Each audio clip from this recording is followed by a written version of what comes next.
Ohio Valley sports team brings you full game replay action of Division 5 playoffs between the Monroe Central Seminoles and the Licking Heights Hornets.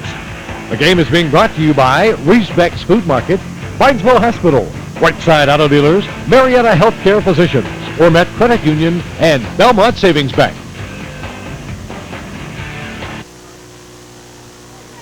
It's Ohio High School football playoff time here in Woodsfield, Division 5, Region 19. It's the Licking Heights Hornets and the Monroe Central Seminoles. Good evening, everyone. Mike Anthony and Jeff Stevens. And, you know, Jeff, at this point last year, both teams were finished with the season with identical 2-8 marks. And, boy, what a difference a year makes. Both teams are in the Ohio playoffs. Well, I think if you'd ask either team at this time last year if they would be in this position, I'm sure that neither would have readily agreed with you. But both have had fine years and been rewarded with the playoff spot, and very deservingly so. We know about Monroe Central. Licking Heights has lost 2 straight games coming in here in 3 of the last 5 games. But there's a bit of a reprieve for the Hornets, who get one of their main running backs back. Well, they want to run the football, and during the first 5 weeks, Pennington, their leading rusher, had over 800 yards and has missed the last 5 weeks. So that's going to be a big boost to their offense, having him return tonight. And a broken foot. We'll see how the game action affects his play tonight.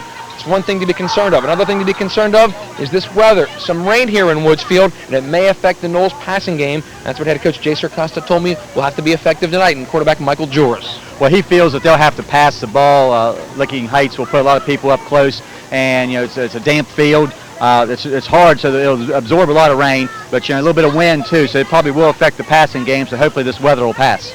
The Knowles defeated their arch rivals from Bellsville a week ago. Sort of a sloppy 14-0 game, a game that probably didn't help Monroe Central much because they didn't get to do much. Well, conditions last week were just almost unbearable. It's just really hard to know how these young men could perform at any level last week. And even though it's a little bit damp tonight, you know, the conditions are much better than they were a week ago.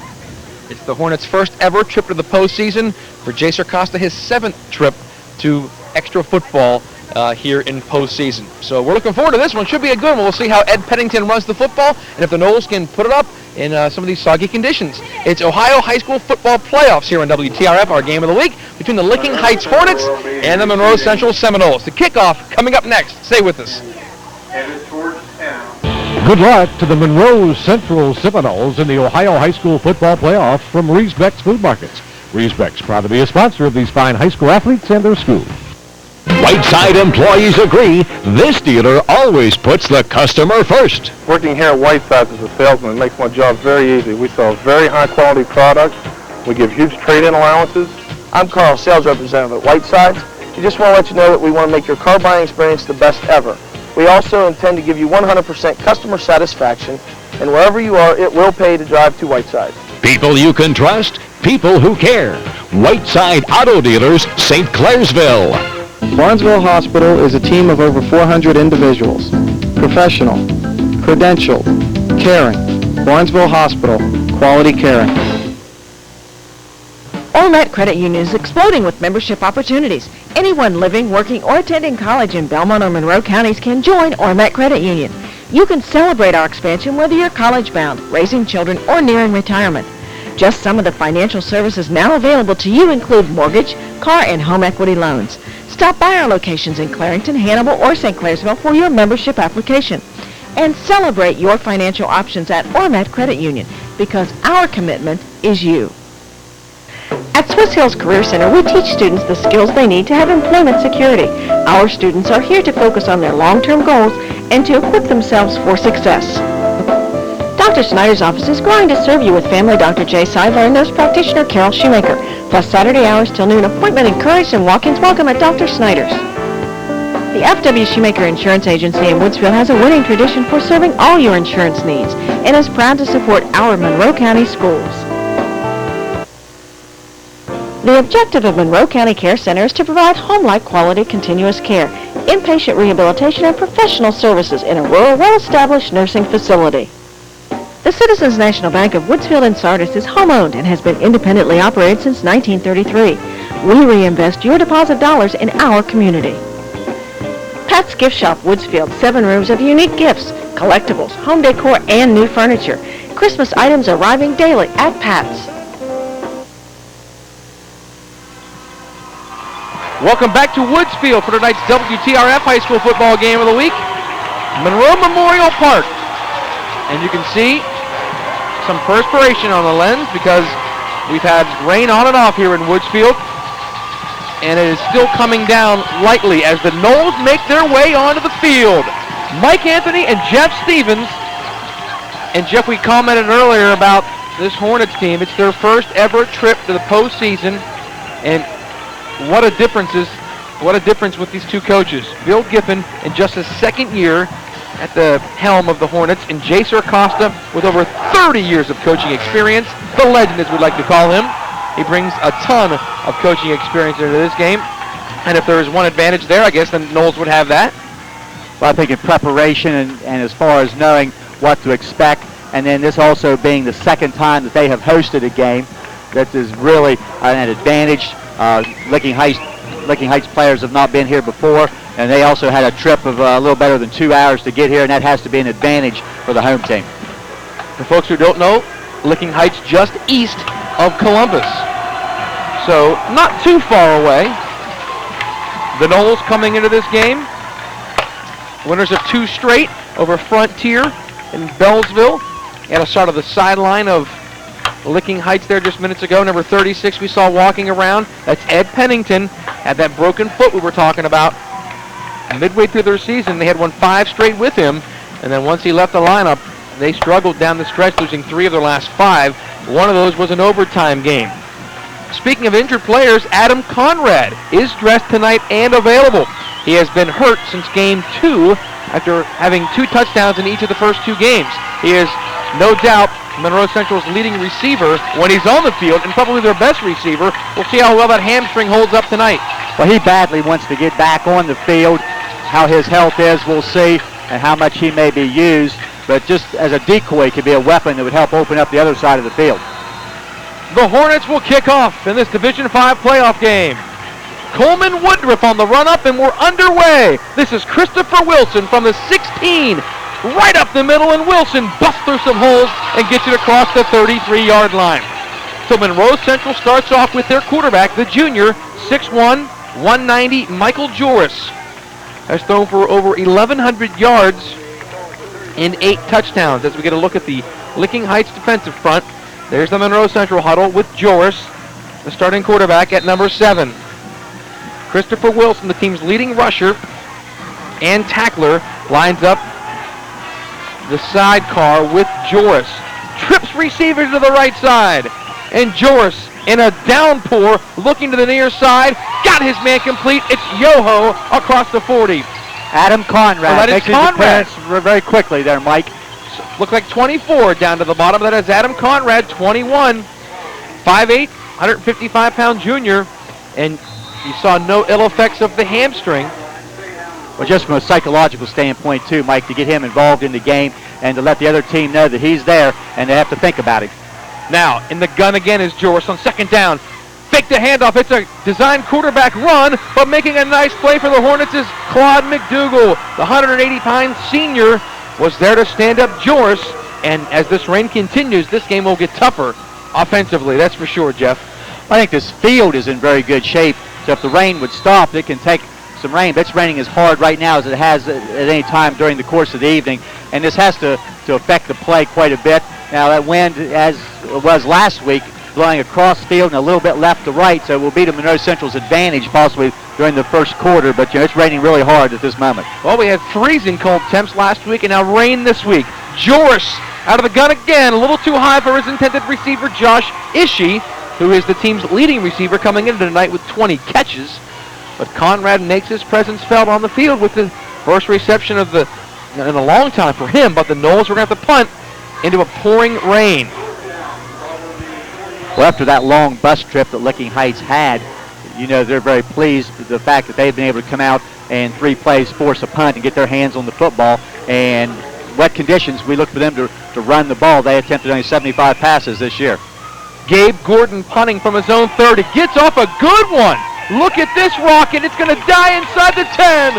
Great punt by Gordo. It dies at the 5. What a lift from Monroe Central. And just like last week, the Noles bury their opponents deep in their own end.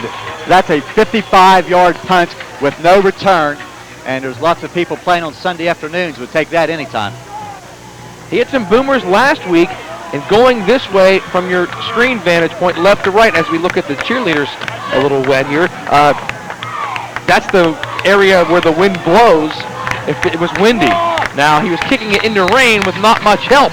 Last week he got some help on some punts. That was just a rocket. So here comes Licking Heights, 1st and 10 on their own 5.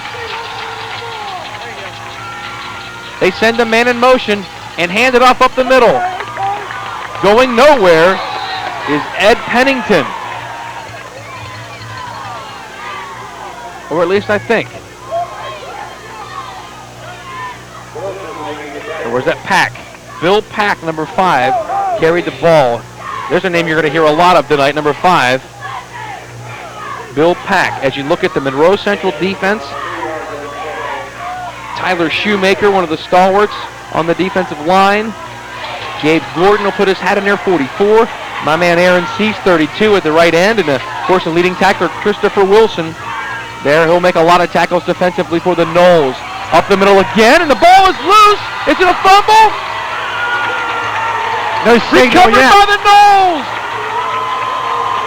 I think it was recovered by one of the Miller boys, Sammy Miller, or did Cease come out of there with it? So a turnover deep in their own end. Well, really hard to tell. We're a long way off the ball inside the 10-yard line, but no hesitation from the Seminole players there as they right away were signaling that they had the football, so maybe wet conditions are a factor right away. I couldn't tell. Did Miller come out of there with that, or was it Cease? And we'll have to check on that. Really couldn't tell. Important thing for the Seminoles, it was a black shirt. I think it was Miller. And now Joris bobbles the snap. His knee is down as he takes a few shots. So the rain playing havoc again. I'm told it was Sammy Miller, 88. Our spotter, Scott Holt, helping us tonight. Here comes Cease into the ball game offensively. We saw him against Monroe, against Bellsville last week at tailback. He is in there, but with Wilson. I think He'll good be in possibility that as a power eye Yep. situation, they are going to go to a power eye left and use him as a blocking back. Gordon and Cease, the fullbacks. And a lot of movement, all except for the center. And Joris is buried. John Michael Spielman never snapped the football, and a lot of other people moved. So we'll see what the officials call here. Well, there was no whistle, Mike, so it's going to be a loss on the play. So now all of a sudden, after that early break, Monroe Central, a couple mistakes. And it looked like that Spielman may have snapped the ball, but when the ball hit up into Joris's hands, he didn't move. So it's going to be a loss of another 3 yards back to the 13-yard line. Wow, this is not how Jay wanted to start this drive, deep in Hornets territory. It's now 3rd and 13. Power eye look again. They fake it to Wilson. Joris throwing for the end zone. Touchdown, Conrad! Welcome back, Adam Conrad, and Monroe Central strikes first. A 13-yard hookup, and that drive started pretty ugly, but Jay will take the points. Well, it doesn't really matter how the drive starts, it's how it finishes. And Monroe Central very pleased to get 6 points on the board and take advantage of that early turnover. And just psychologically, to get Adam Conrad involved in this game is a big boost, even if he doesn't contribute anymore during the game. Already made 2 catches, 1 for a touchdown, as the Noles line up for the point after. And these will all be big, especially this point of the year. Stevens on to attempt the point after, through his hands, and Stevens has the football. Look at the big man trying to get to the corner. He is pulled down. So TJ Stevens is short of the goal line. And Monroe Central settles for a 6-0 lead. But welcome back, Adam Conrad.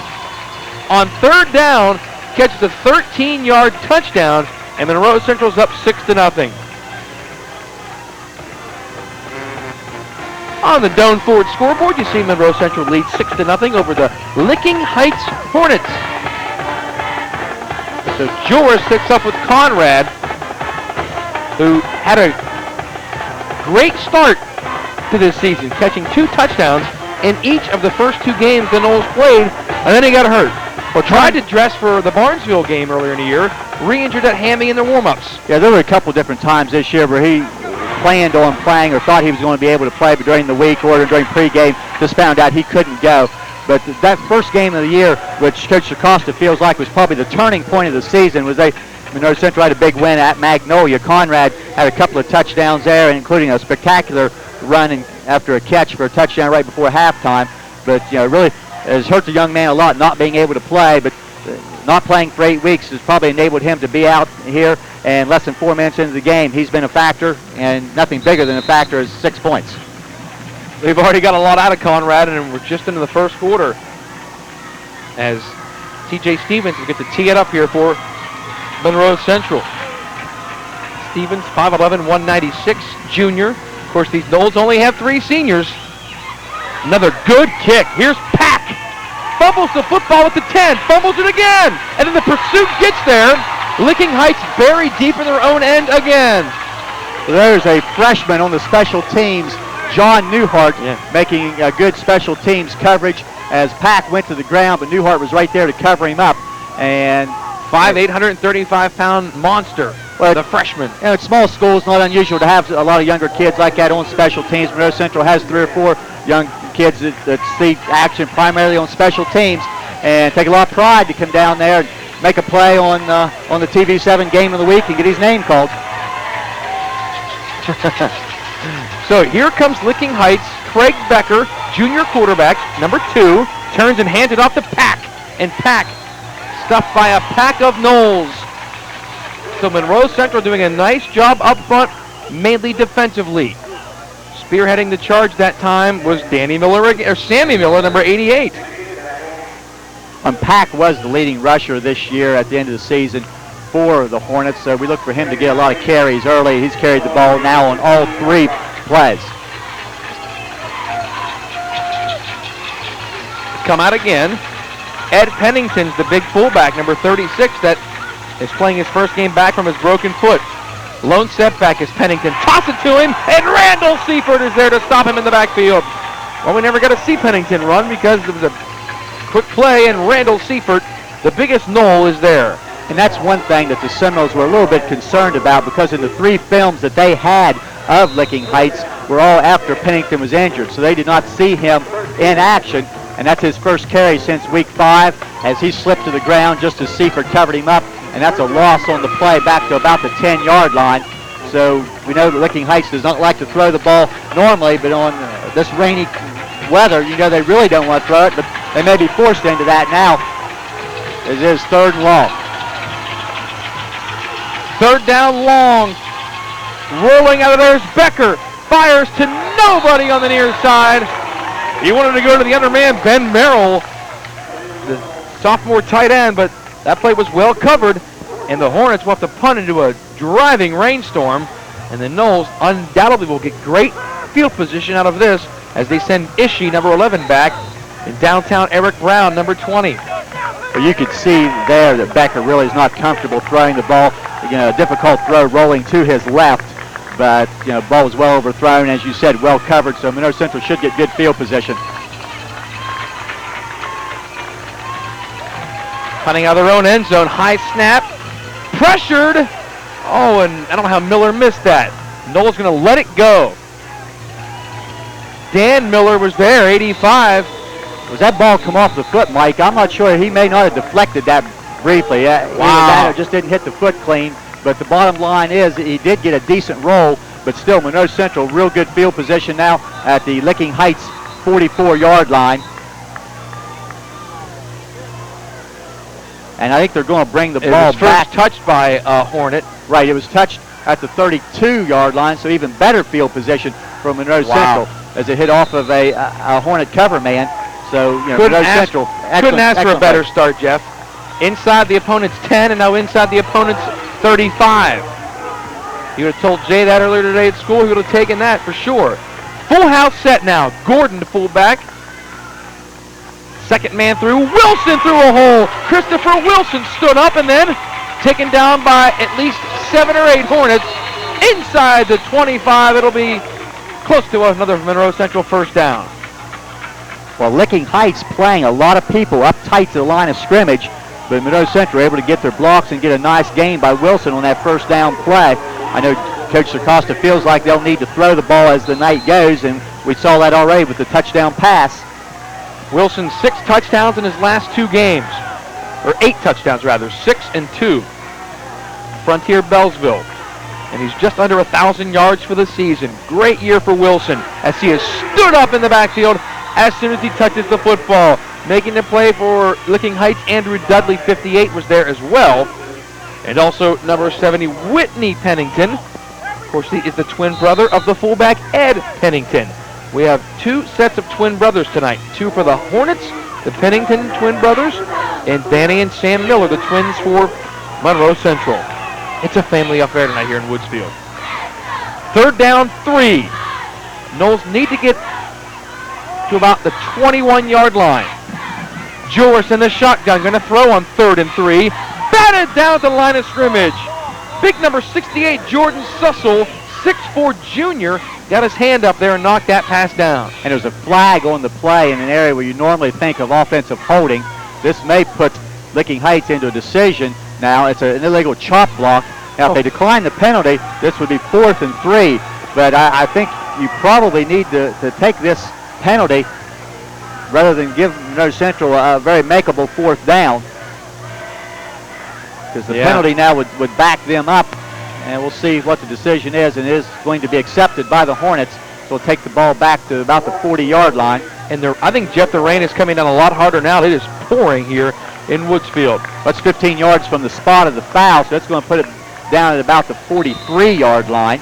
Completing about a 25-yard pass will be tough, especially in these conditions, as they try to keep the ball somewhat throwable. Officials are wiping them off, and will come from the sidelines. But it is 3rd down as they get to replay the down, so they have 2 opportunities if need be. 3rd and about 20. Joris. Oh, now it's 4th and 50 as he is sacked in the backfield by Claude McDougal. There he is again, McDougal around the football, and he came out of nowhere untouched to make that sack. And that's a couple of times we've seen that young man tonight, so he's doing a real nice job. And now the field position is turned, and you can see the rain coming down very, very hard. And Monroe Central is going to have to kick the ball away. So if Gordon can get something near what he had on his first attempt, Monroe Central will be in pretty good shape defensively. So the Knowles at the punt. Gordon, trouble with it. Got pressure. Another good spiral. Taken by Mike Solberger, who did a nice job just to stop that ball. That was a skipper right at him off this wet turf. And these conditions are miserable to start. Look at that shot of the rain. Well, we'd hoped that the rain would slack off and move out here around kickoff time, but it hasn't happened as of yet. So this field, as I said earlier, out where the grass is very, very solid. It'll absorb quite a bit of rain, but that grass is going to be wet. That football is going to be wet. And look at these guys. What rain? Kids are pretty excited about the game. Licking Heights starting off with Craig Becker at quarterback coming out here. And running with the football, Pennington, I think, the ball carrier. Taken down by the interior of the Monroe Central defense. Shoemaker was there. And Schauber was there as well. Schauber's done a nice job in the interior of that Monroe Central defense. You've seen a lot more games than me, although I've seen 5 games this year from Monroe Central. But he's always around the ball defensively, and so is Shoemaker. Well, he's always giving away a lot of size to the person over him, but really uses his quickness well. Misdirection, handoff, Pennington. Smacked down by the left side of Monroe Central's defensive line. And I think that may have been Shoemaker and Miller also there. But you can see that this Pennington is a very hard runner and is a good-sized young man, and did a pretty nice job there to get a couple of 3 yards out of that and bring up about a 3rd down, and let's call it 5. As the Knowles break the huddle, here come the Hornets. Split backs behind Becker. Fumbled a snap, got it back and handed it off. But going nowhere is Pack. Or no, it was not Pack that time. Justin O'Kane, number 41. So Monroe Central is doing a nice job defending the run, and now they'll get it back. On 4th down, the Hornets will punt and have been able to do nothing offensively, especially deep in their own end. Ishii and Brown back to receive for the Knowles. There's Brownie on the left, Ishii closest to you, number 11, Eric Brown. Wobbly punt. Ishii just backs up and now decides not. Now he does go back to get it. Josh Ishii looking for a block. Cut it back up. Going to have a block in the back on Sammy Miller. And if Ishii wouldn't have cut that back up, Miller would have really clipped him. Well, the mistake that was made there was Ishii not coming up and catching the ball in the air initially. And then his second mistake was deciding to pick it up as it rolled back. And with the penalty now, that's really going to be a huge turn of events as far as field position and the advantage to Licking Heights, as Monroe Central is going to be back near their own 25-yard line, maybe near the 20-yard line to start this possession. As a matter of fact, inside the 20, near the 18-yard line, and that punt hit at about the 50. So if it had been caught in the air, Monroe Central would have been in about 30 yards better field position than what they are now. And it is pouring here in Woodsfield. That 6 on the board looks really good right now. Last week we had the wind coming in at us, and this week it's the rain coming in after us. Hopefully next week we'll get something better, if there is a next week, for Monroe Central. Pack makes the stop in the backfield. Wilson, the ball carrier. You see the emergence of Billy Pack, 160-pound senior, only 5'5", but he lays some lumber in there, number 5. Little guy, but he makes a lot of tackles for this Licking Heights team, and that's what Bill Giffen told us before the game. Well, as Licking Heights gets a little bit more confidence here, they keep edging people up a little tighter and a little tighter to the line of scrimmage. You know, even though the rain's coming down very hard, you may look for the Noles to put it in the air here very soon to try to loosen things up again. Joris under center on 2nd down 11. Eye in the backfield. Gordon, Wilson. Toss it to Wilson with some blockers. Hey, Christopher Wilson is across the 30. Wilson to the 32-yard line. First down, Monroe Central. Good blocking that time, and I think Eric Brown has something to do with that, number 20. Well, just see if we can see the lead blocker, Jeff. Just a simple toss sweep. And really still couldn't pick the number up, but nice move by Wilson. He gets out to the 35-yard line.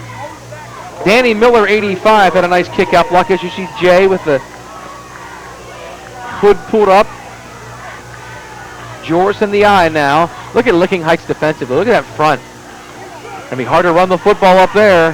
Pack makes a shoestring tackle on Wilson. And Heights is big up front defensively. They have a lot of tall players that when they get down in a stance, they make it awful tough to run on you. Yeah, at least from looking at it. Right, I think weight-wise, they're not extremely big and not a lot of size as far as the weight advantage over Monroe Central. Look at that front 5, though. But the tallness makes a little difference as far as the leverage is concerned and makes it a little difficult to block. Monroe Central leads 6-0 on the Doane Ford scoreboard. They've got 8 in the box now, and they quick toss it. Wilson trying to cut back, gets away from 1 and is taken down awkwardly. First man there for the Heights, Josh Joseph, 190-pound junior. I think that's the same play, Mike. That was the big gain just a couple of plays back, but this time Seminole's not able to get that block on the outside, but I really believe they're going to have to go to the sweeps right and left because it looks like it's going to be real difficult to run up inside the tackles.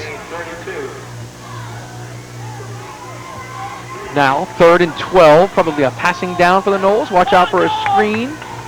Ishii, the only receiver top of your screen. A little play action to the fullback, Gordon. Joris in trouble, lost the football, it's loose. And I think the Noles got it back, or did Licking Heights get that back? Licking Heights recovers the fumble. Coming up with the ball is Andrew Dudley, number 58, I think. Not 53 recovered the fumble. Josh Joseph again. See if we can see who knocked it out of Joris's hands. 49, I think, Claude McDougall. He's been everywhere. So the Noles turn it over in their own end. Turnovers now even at 1 apiece. We're going to get a timeout, because we have reached the end of the first period. That's it for the first period here in Woodsfield in this Division 5 playoff game. The Noles already have a touchdown to their credit. It's a pass to Adam Conrad, who is back after that hamstring injury. Good to see him back. The Noles have the lead on the Doane Ford scoreboard, 6-0 over Licking Heights. We're back after this on WTRF. Good luck to the Monroe Central Seminoles in the Ohio High School Football Playoff from Riesbeck's Food Markets. Riesbeck's proud to be a sponsor of these fine high school athletes and their school. Our country is strong.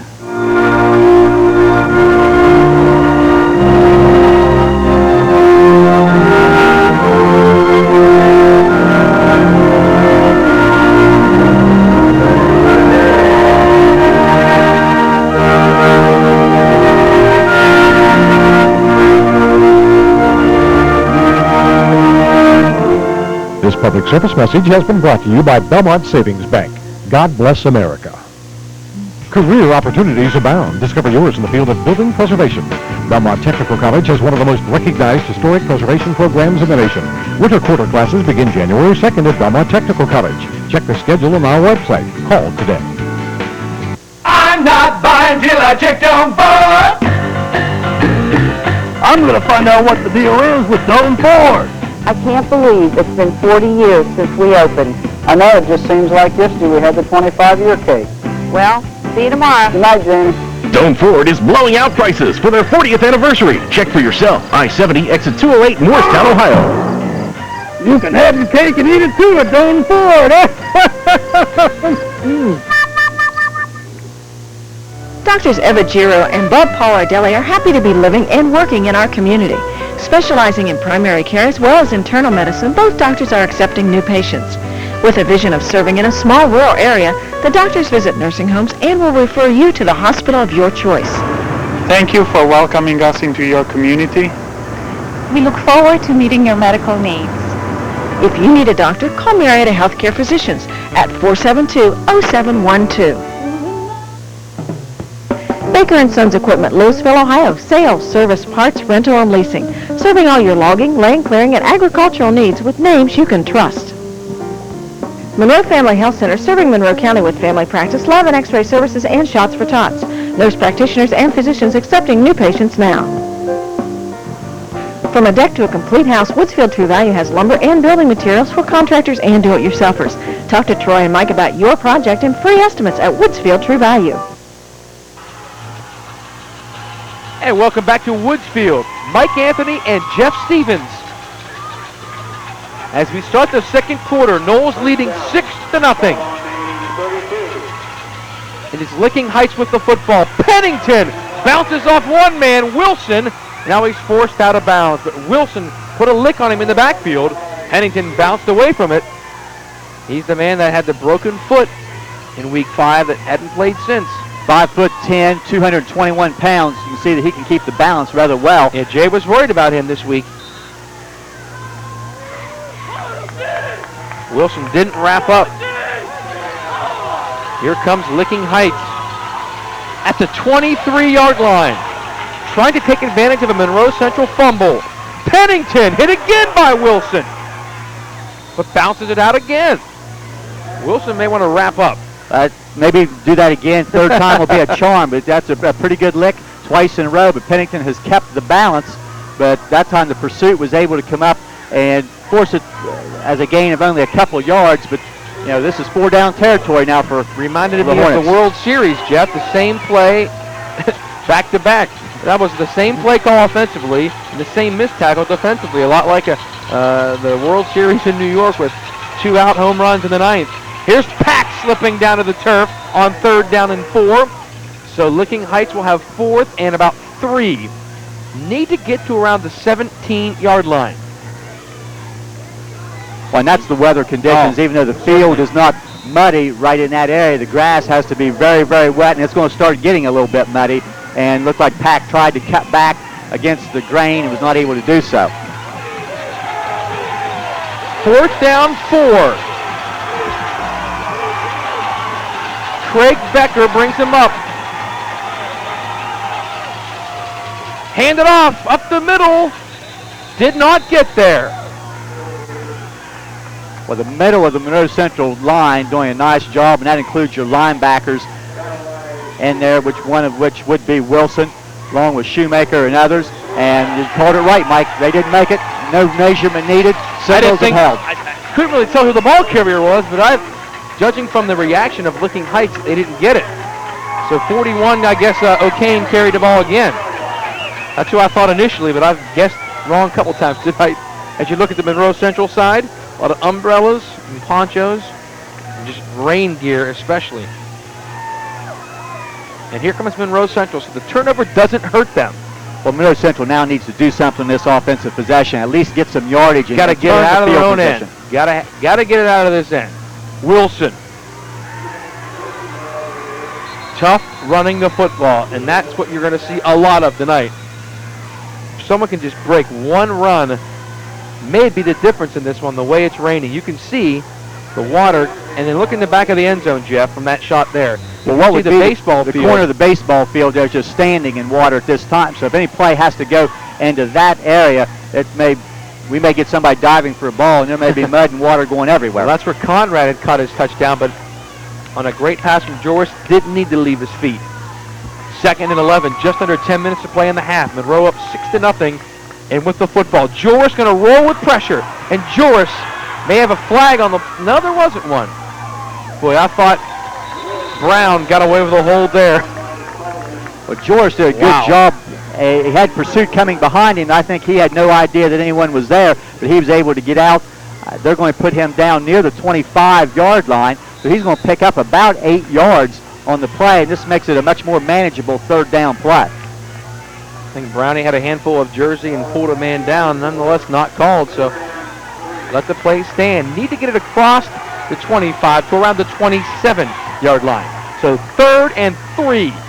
Look at Licking Heights packed in there. Quick toss. Christopher Wilson slipped and did get back to the 25. So 4th down and short, but the Noles will punt it out of there. Boy, Wilson tried to cut and slipped with his left foot. And over the last couple of weeks, he has done a real nice job cutting back against the grain on that same type of play. But that's going to become extremely difficult as the night goes because of the conditions. They're just going to get worse. I think both the touchdown runs against Bellsville were on tosses of what you cut back, right? So now we need a good punt for the Seminoles here from Gordon once again to try to turn the field position. Gordon. A little pressure. Another decent kick. Mike Solberger. Oh, he's hit initially and taken down. First man there was Danny Miller, the 6-foot sophomore. And I think we do have a flag over in the same area, and Licking Heights is probably going to be nailed with some type of a blocking violation. Either that or a late hit, because it may have been down and then another Monroe Central player jumped on him. That's a clip. Call.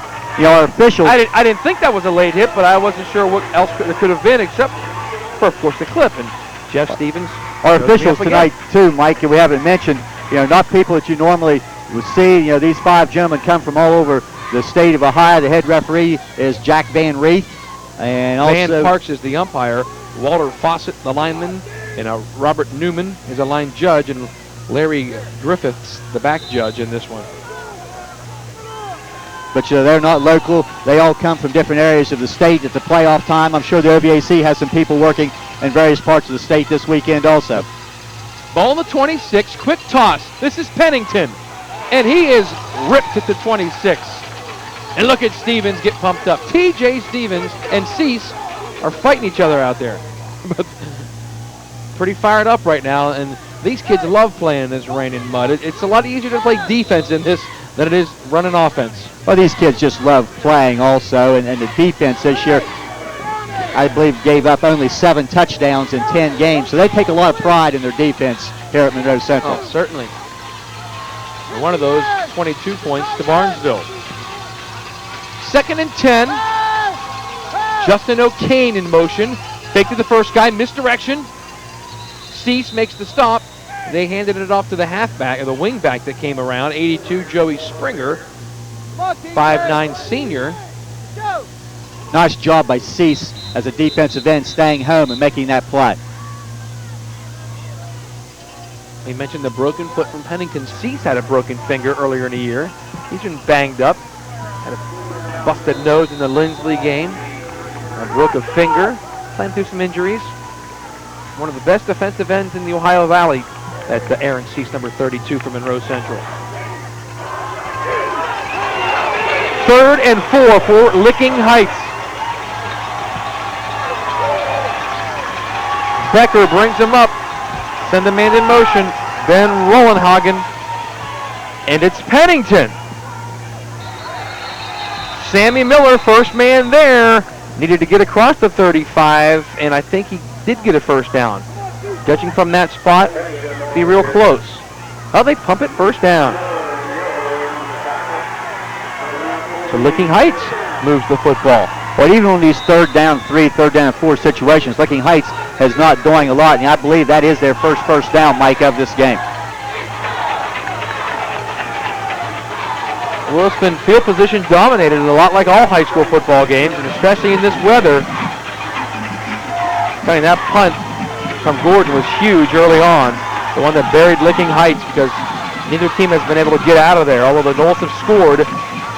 Here comes some pressure from Miller, blitzing, pack the toss. Nice play by Schauber, Nate Schauber, the 175-pound junior, number 55, made the play in the backfield, and that's just great pursuit, Jeff. Well, we talked about his quickness earlier, gives him an advantage over the people that are maybe bigger than him. He just comes through there really unblocked, and it looks like the pulling guard should have peeled back, and Schauber was right there and made the play. It's a loss of about 2, close to 3 yards, so that's always big when you can put a team back on first down. Especially in these conditions. I think the rain has let up a little bit, but it's still coming down. Under 6 to play in the half. 2nd down, 13 for Licking Heights. They hand it off to Pennington, and a slow developing play goes nowhere. I believe Randall Seifert and Christopher Wilson were the first people there, and this time Pennington was not able to bounce off of that first hit and make anything happen. Just slow, very slow developing, and that's partly the footing, but also is a big fullback, over 220 pounds. And Pennington's getting quite a workout here in the early going for someone that hasn't played for 5 weeks. Yeah, it almost seems like as if he has never even missed a game, the way they're giving him the football. 3rd down, 12. Fumbled snap! I think the Hornets are back on top of it. And there's Josh Joseph again. I think Joseph recovered the Joris fumble. But 4th down and a punting situation for Licking Heights. And the Knolls will go back to receive the punt with Brown and Ishii, and you would almost think that Jay would have him catch this punt. I'm sure that was mentioned by somebody on the sideline prior to this kick, because that really cost the field position last time. Luke Shoemaker, assistant coach, lining up Brownie and Ishii. It's a good one here. Ishii going way back, lets it hit, and it goes out of bounds at about the 16. What a punt! Well, that time I don't think Ishii had much of a chance to make a decision as far as catching that football. It was hit real well over his head, maybe a little bit aided by the wind, and over near the sideline. So excellent punt, and we have seen a couple of real good punts thus far tonight. And this is going to put Monroe Central into real difficult field position. So it'll be Rollenhagen with the punt, and I just realized now there's 2 Rollenhagens out here, and I didn't figure out if those 2 were twins. They're both seniors. I'm going to imagine they are. Well, Monroe Central needs to be real careful to not have a turnover occur in this position on the field as they nurse that 6-0 lead. Just 4 minutes, about 4:30 left before halftime. Look at the Heights clogging up the box, as they call it, and Joris takes the snap, goes forward for about 3 or 4 yards, probably 2 or 3 yards, depending on the spot. And it is just now lightly raining, it looks like, Jeff. It's really let up. Forecast called for passing showers, and this one stayed with us for a while. Just enough to ruin the field and the conditions, and then it moved out of here. On the Doan Ford scoreboard, Monroe Central leading Licking Heights out of Licking County, just east of Columbus, 6-0. And now on 2nd down and 6, Joris tosses it. Christopher Wilson kind of cut it back up, and he is stopped at the 20. Got back to the line of scrimmage. You're going to see how tough it is to run the football tonight. Well, Licking Heights is getting some real good pursuit from their linebackers and their defensive secondary people on that sweep. Really, Wilson has been able to break only 1 decent gain thus far in this game, and no gain on that play, so Monroe Central probably will be forced to throw the ball, and maybe as the wind has died down and the rain has subsided, they'll have a little bit of luck as far as trying to throw it. 3rd down, 7. Licking Heights bouncing some players around defensively. Look at the interior of that line. Nowhere to go with the football. And Wilson is stopped just across the 20. So the Noles will punt, and you saw conservative Jay Gott wasn't even thinking about trying to pass play down there, just hoping someone could get him out of there with a run, and that wasn't the case. Licking Heights loaded up and stopped the Noles, so punting is Gordon. But he'll hopefully let that clock run if he can get a real good punt out of Gordon to get Licking Heights back about their own 40-45 yard line. It feels like that they may have a difficult time getting down scoring before halftime. Low snap taken on a hop by Gordo, gets it out of there. Good kick. And letting it go over his head as Mike Solberger picks it up, makes one man miss.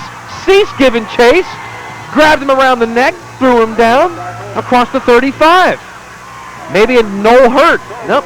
Getting up is Schauber, 55, limping around. No flags. Well, that's going to be close to a 50-yard kick with about a 6 or 7 yard return. So Gordon has done a nice job. Wow. And I know in the game that you saw and covered over at Barnesville, where Monroe Central had a lot of trouble early in the game, he really helped turn the field position with about, I believe, 4 punts of about 50 to 55 yards in the first half of that game. Good kickers in high school are invaluable. 2:20 to play in the half. Monroe leading 6-0. Licking Heights football on the 36. Run pack, near side, cutting it back up, but no running room, as getting there first for the Noles was Miller. That'll be Sammy, 88. Still, after seeing 6 games, I still get the Millers confused. 85, Dan. Well, it's really easy, Mike, to tell them apart. Dan's 85, Sam's 88. But a real good pursuit from the backside, that from the defensive end position. Miller came right at him, but Sam Miller from behind able to make that play. So a real nice job to hold that to a 1-yard gain. 2nd down and 8. Pack, a little inside handoff. Running with the football is Rollenhagen, and Rollenhagen is tripped up by Ishii just across the 45. Be real close to a 1st down, depending on the spot, and I think he got a really good one. See if we can look at it again on the replay. A little inside handoff, and something we'll have to... handed the ball to Pack and then give it to the end coming back around. He was hit hard. They'll put him down there, and they're going to stop it and look at it. But from here, Mike, it looks like they're just a little bit short. Rollenhagen, the ball carrier, tripped up by Ishii, and Cease finished him. That's been an effective play. 7 yards the first time, about 8.5 yards that time. So we may look for Licking Heights to come back and do it again. So it's short of the 1st down. Just by a matter of maybe 3 or 4 inches. 3rd and inches. Big play. Because there is 1:34 to play in the half, and you would have to think that the Hornets would punt it away if they didn't get the 1st down. No way they would go for it in a playoff game on their own side of the field, would they? One would think not. We'll see here. Noles don't jump. See if the Hornets come up with a long count. Probably Pennington, or will Becker sneak it? Nope, they hand it off to the halfback who gets the 1st down. Was it Pack or O'Kane? Number 5, Pack. Pack got the 1st down. They give it to the little guy on 3rd and inches. Now Licking Heights with $1.25 to play in the half. Well, we'll take a break with this timeout on the field.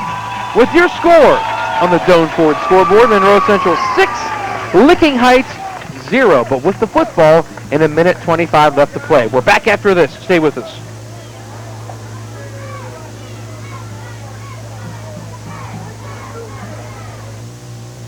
Good luck to the Monroe Central Seminoles in the Ohio High School Football Playoff from Riesbeck's Food Markets. Riesbeck's proud to be a sponsor of these fine high school athletes and their school. Whiteside Auto Dealers, a name you can trust for nearly 2 decades. Superb service, huge selection, knowledgeable sales staff, and the best financing available is right in your own backyard. Our sales department, service department, and management staff are committed in giving you the best deal, the best service, and the personal attention that you deserve. It's true. No matter where you are, it pays to drive to Whiteside's. Whiteside Auto Dealers, St. Clairsville. Enjoy the strength of a good neighbor at West Banco, your neighborhood bank in Woodsfield. Proud to support our community.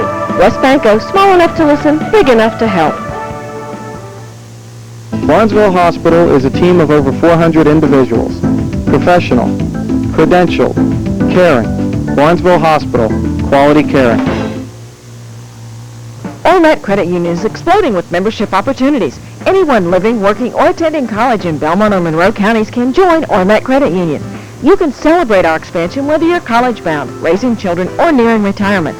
Just some of the financial services now available to you include mortgage, car, and home equity loans. Stop by our locations in Clarington, Hannibal, or St. Clairsville for your membership application. And celebrate your financial options at Ormet Credit Union, because our commitment is you.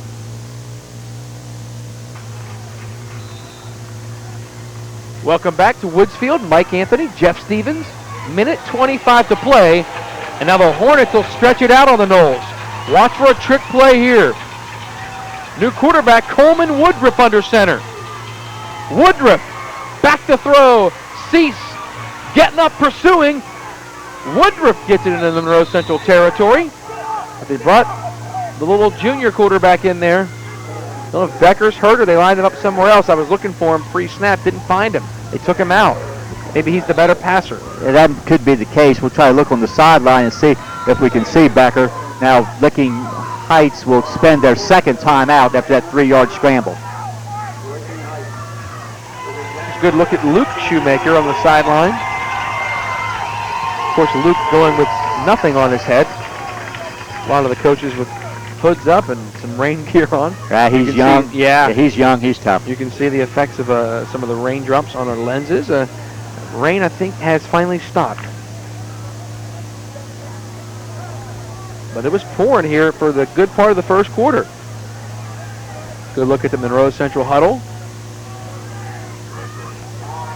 Stone Ford scoreboard, 6-0 Monroe Central. Defensive coordinator for Monroe Central, Dave Schumann, down there, deploying the troops. Now he has them back out there. 2nd and 7, a minute to play in the half. Well, Coach Sherman's secondary has done a great job, and they're going to be tested. You see them backing off into some deeper coverage. And Woodruff in the gun, trips receivers to the top of the screen, across the middle, tipped and knocked down. Coverage on the play by Wilson, intended for Chris Shannon. And Wilson may have picked that off, but decided to knock his man down instead. Through the hands, off the helmet, straight up in the air. Well, as a linebacker, his first responsibility is to make that tackle. So once that ball deflected off the receiver's hands, he's going to put a hit on him to keep him from making that catch. But but Wilson's a running back. They know that mentality. If he would have able to identify the ball, he may have been able to go. But yeah, it's an incompletion. And again, 3 wide receivers left. 3rd down, 7. In the gun, Coleman Woodruff. Little inside pitch. It's a forward pass. Incomplete. Well, you can hear the Monroe Central fans. Oh, they think they get a fumble, but that is a forward pass. That's a little shuffle pass that you see every once in a while, especially with the colleges and the pros. And that is an incomplete pass. It's a very safe play. If it had been caught, though, I think it was going to go for very little gain because Monroe Central seemed to have that pretty well defended. Well, you see the rain stopped, and the Hornets getting desperate, so you saw them open the playbook up a little bit, and now the Noles want a timeout. Well, I think a mistake was just made by somebody on the field because I'd say after that last timeout, they were instructed to call a timeout if they stopped a running play, and that was a passing play. The clock was already stopped, but somebody from Monroe Central went ahead, not realizing that, and called the timeout, and that could hurt here as there are about 52 seconds left. See the shuffle pass here one more time. It's still incomplete. Yeah, and I think Luke Shoemaker was pumping his fist in the air and punching his left hand as so much to say it's a play call or a defense. And he thought that's what the officials thought was a timeout signal. Nonetheless, the Noles do take the timeout, be charged. We'll see if it does come back to haunt them here. Well, I think the major thing right here, Mike, though, is the fact that Licking Heights is going to punt the ball away with 52 seconds left in the half. So Monroe Central probably will only try to run a couple basic plays and run that clock out before halftime and go in with that 6-0 lead. Or at least that's That's the plan. Here we go. Roland Hagen, the punter. Toby, number 84. Takes a while. Knowles will just let it hit. And you know that they'll never fumble a punt for sure. And Ishii lets it bounce inside the 10. So with 39 seconds, don't think the Knowles will get too crazy down here. Well, especially not from the 3-yard line. And that's the second time tonight that they have not even made an effort to catch a punt in the air, and that cost them some field position. Fortunately for Monroe Central, Licking Heights has only one timeout remaining.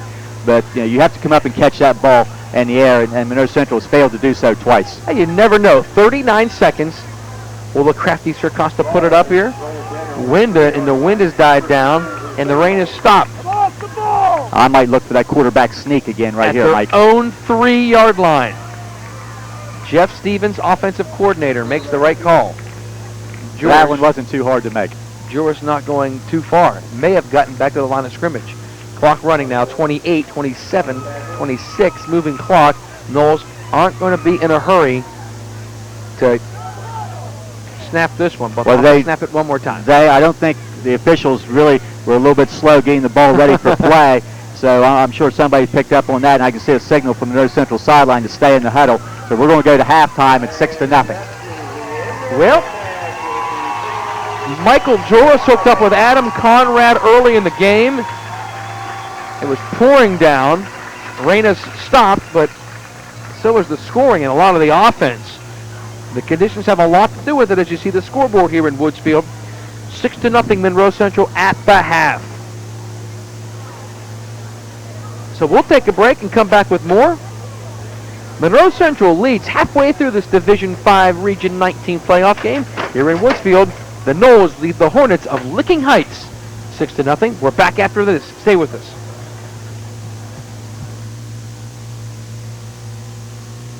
Barnesville Hospital is a team of over 400 individuals. Professional, credentialed, caring. Barnesville Hospital, quality caring. I'm not buying till I checked on board. What happened to the cake? I don't know. It was fine when we left. I found this guy outside sneaking around. Did you destroy our cake? Zone 4's 40th anniversary sale is going strong. It's worth the short drive on I-70, exit 208, Morristown, Ohio. Don't buy till you check Zone 4. This is Big Deal Dan, the notorious car sales swindler. What are you doing here? I'd like to apply for a job. The benefits are sweet. Good luck to the Monroe Central Seminoles in the Ohio High School Football Playoff from Riesbeck's Food Markets. Riesbeck's proud to be a sponsor of these fine high school athletes and their schools. Doctors Eva Giro and Bob Paulardelli are happy to be living and working in our community. Specializing in primary care as well as internal medicine, both doctors are accepting new patients. With a vision of serving in a small rural area, the doctors visit nursing homes and will refer you to the hospital of your choice. Thank you for welcoming us into your community. We look forward to meeting your medical needs. If you need a doctor, call Marietta Healthcare Physicians at 472-0712. Baker & Sons Equipment, Louisville, Ohio. Sales, service, parts, rental, and leasing. Serving all your logging, land clearing, and agricultural needs with names you can trust. Monroe Family Health Center, serving Monroe County with family practice, lab and x-ray services, and shots for tots. Nurse practitioners and physicians accepting new patients now. From a deck to a complete house, Woodsfield True Value has lumber and building materials for contractors and do-it-yourselfers. Talk to Troy and Mike about your project and free estimates at Woodsfield True Value.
play!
Ready, play!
Ready, play!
Barnesville Hospital, nationally accredited, university affiliated, technology intensive. Barnesville Hospital, quality care. Our country is strong.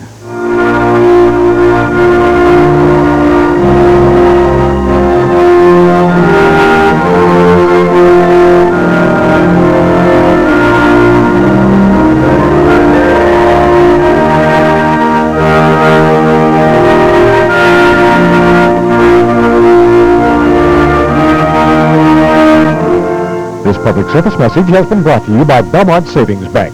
God bless America. Career opportunities abound. Discover yours in the fields of accounting, business management, administrative assistant, and office work specialist. Winter quarter classes in these and other career-oriented degree programs begin January 2nd at Belmont Technical College. Check the schedule on our website. Call today. At Swiss Hills Career Center, we teach students the skills they need to have employment security. Our students are here to focus on their long-term goals and to equip themselves for success. Dr. Snyder's office is growing to serve you with family Dr. Jay Seidler and nurse practitioner Carol Shoemaker, plus Saturday hours till noon. Appointment encouraged and walk-ins welcome at Dr. Snyder's. The F.W. Shoemaker Insurance Agency in Woodsville has a winning tradition for serving all your insurance needs and is proud to support our Monroe County schools.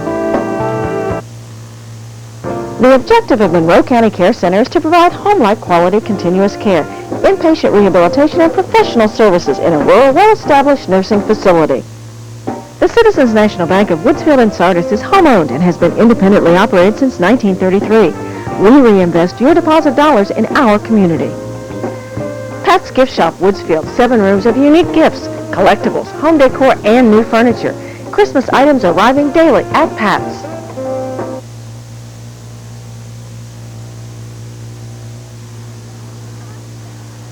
And we're back in Woodsfield. 6-0, Monroe Central leads Licking Heights. It's the Hornets' first ever playoff appearance on the Barnesville Hospital scoreboard. 6-0 Knowles, Mike Anthony, Jeff Stevens. A wet first half, pretty bad footing, hard to run the ball, but the Knowles got the turnover they wanted into the touchdown right after that. Well, only in the first quarter, really, before the conditions became real difficult. Monroe Central was able to get off a real nice punt, rolled dead down around the 5-yard line. A couple plays later, Licking Heights fumbled the ball. Monroe Central able to take advantage of that after a couple of losses to get a 13-yard touchdown. And that's all we've had so far. Both teams around the 40-yard mark offensively, so some poor offense, some great defense. You know, take your choice, but the defenses have been really aggressive, and it's been a hard-hitting game. Mike Joris hooked up with Adam Conrad on a 13-yard score. Conrad hasn't been back in since that. Don't know if he re-aggravated that hamstring or Jay just didn't want him to have him out there. And they got a lot out of him already. A completion on the first play of the game and then the touchdown. And now the Knowles will kick it off to start the third quarter. T.J. Stevens. And the clock isn't reset yet as the teams are eager to get back out there. Well, after the teams come back out, there's a mandatory 3-minute warm-up period, and the official had them put that on the clock, but both teams are ready to go before that 3 minutes ran off the clock. I like it. So Licking Heights will receive. Pack is back there. Billy Pack, number 5.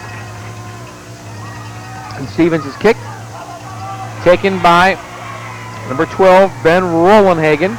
Fumbled the football. Loose. I think the Knowles got it. Monroe Central takes over at the 35-yard line. It's already signaled Monroe ball, although the players don't want to get up out of there. And I think it's Cease. Aaron Cease comes up with it for the Knowles. Wow, another great start to the half for Monroe Central. Was about ready to make the comment, Mike, before the kick that there was a lot of pressure on the defense here in the early going to make that play, and the special teams makes the play. So you can see special teams coordinator Greg Shoemaker down there. He's very happy that his special teams is able to make a play. Now it's up to the offense to try to get it in the end zone. A second touchdown could be huge in this game. Here we go with Tripp's receivers to the right. Gordon, the lone set back behind Joris, who turns and hands to Gordon. Gabe Gordon rumbling. And Gabe Gordon has big yardage in the middle of the Licking Heights defense, and then they spread them out, Jeff. They finally get some running lanes. And that's the first carry of the game for the fullback Gordon, who came into the game with over 500 yards. The going's been a little bit tough for the tailback Wilson, so maybe Monroe Central will go up inside, with the trapping game to the fullback, but a nice gain on first down for Gordon, about 8 yards. 2nd and 2. See if the Knowles get creative with this. The wing back look. They send Brown in motion. Quick toss. Christopher Wilson behind a guard. And Gordon, but Pack gets in there and disrupts the play. The little guy, number 5. And I think Wilson slipped on the toss. It's like 53, Josh Joseph there also. Wilson trying to get in behind Gordon, and Stevens is pulling lineman and not able to get anything back about the line of scrimmage. So 3rd and 2. Not what Jay wanted to see there. That's for sure. 2nd and short is what you always want. Now 3rd and short. Need to get to the 25 and look at Licking Heights up in there. The fullback Gordon spins for the first down. They set the power I with the blocking back Cease to the right and go right up the middle. Try to throw the defense off. He's right at the 25. They're going to go ahead and take a look at this. This is very close. I'm not sure if the nose of the football is quite to 25 or not. So, my goodness, his whole body was over the line, wasn't it? So they'll bring the chain crew on and take a look at this, but it's going to be very close one way or the other. Wow, I don't think he got it with that spot. No, he didn't. Wow. So now, big play here on 4th down from the 25-yard line. Obviously, Monroe Central will go for it. A couple nice gains by Gordon here in this first series. Also some success by Joyce on the quarterback sneak earlier, so we'll see what Coach Acosta will do. Wet conditions, I'd look for them to stay inside and not try to sweep it to the outside. Well, Cease comes out of the huddle. Well, I think Monroe Central might be fortunate there that they were not penalized for 12 minutes. Yoho just came in. He goes in motion. Joris going to sneak it. Joris has the first down on 4th and inches, and the Noles move the chains. Big play. Michael Joris goes right in behind. He's 6 foot, 155-pound center, John Michael Spielman, and gets the first down with a couple of yards to spare. And he needed a couple of inches, and he looks like he picked up about 2.5 yards. Yeah, Noles lucky they weren't penalized for running the man out of a huddle that quickly as they were coming to the line, but on a quarterback sneak, why couldn't Cease just stay in? Nonetheless, first down Noles. Yoho in motion. Quick toss to Wilson. Can he get outside? Yes, he can. Turns it back up. Nice play defensively. Well, that play had positive yardage written all over it, but the defender on that side for Licking Heights made a nice play, and it's Whitney Pennington, number 70.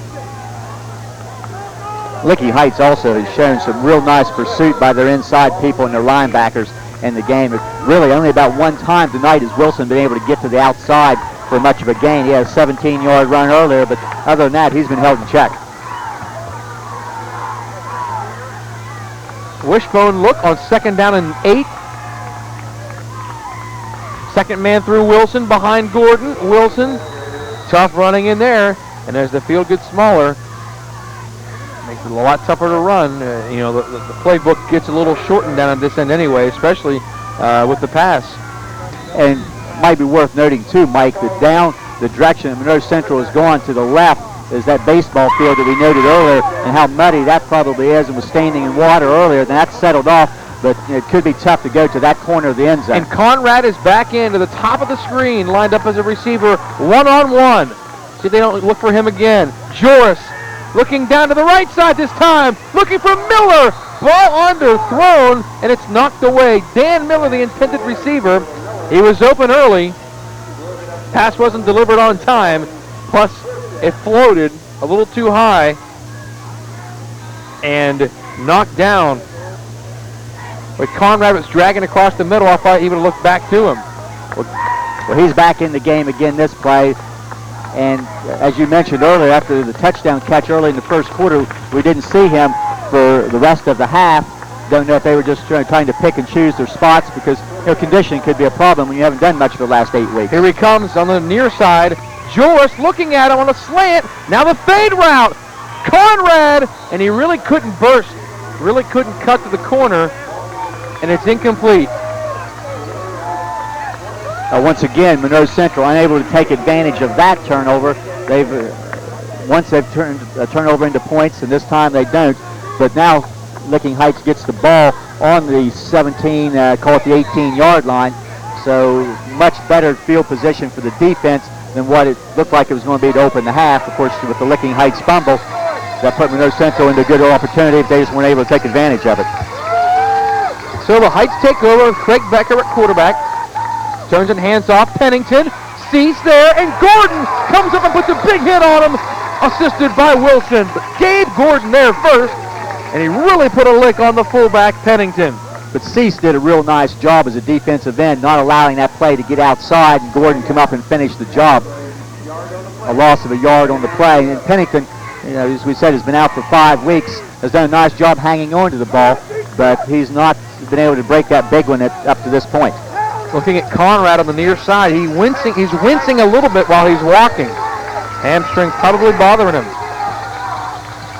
Gordon showing blitz, backs off, gonna throw. Becker rolling right, pressured, and it's gonna be ruled an incomplete pass. Although he was out of the pocket, pressure from Danny Miller. Knowles want a grounding call. Look at Jaser Costa. It's going to go as an incomplete pass. A Seminole defender, I think it may have been Miller on that far side, was right on top of him. Orangeville Hospital scoreboard, 6-0 Monroe Central. It's been that way since early in the first quarter.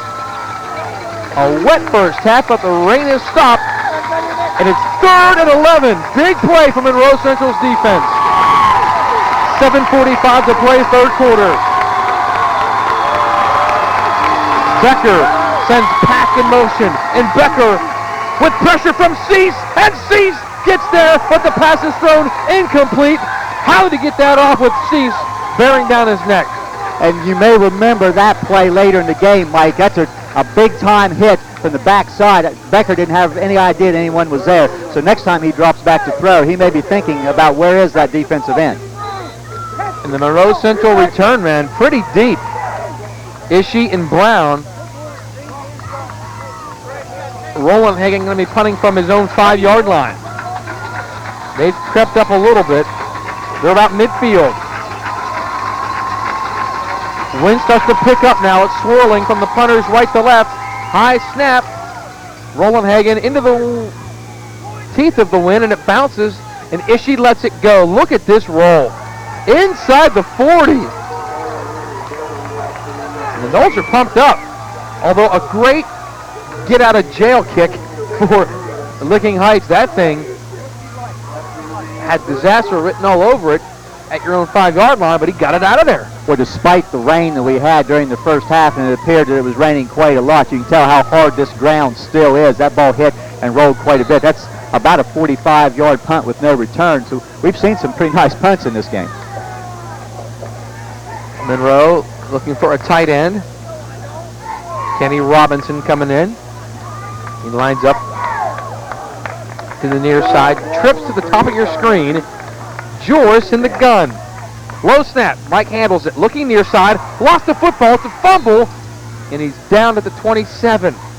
Well, he tried to cock that ball back and fire it, and it fell out of his hand. Probably a slick ball from all the towels on it. They're going through some footballs in that, I'm sure.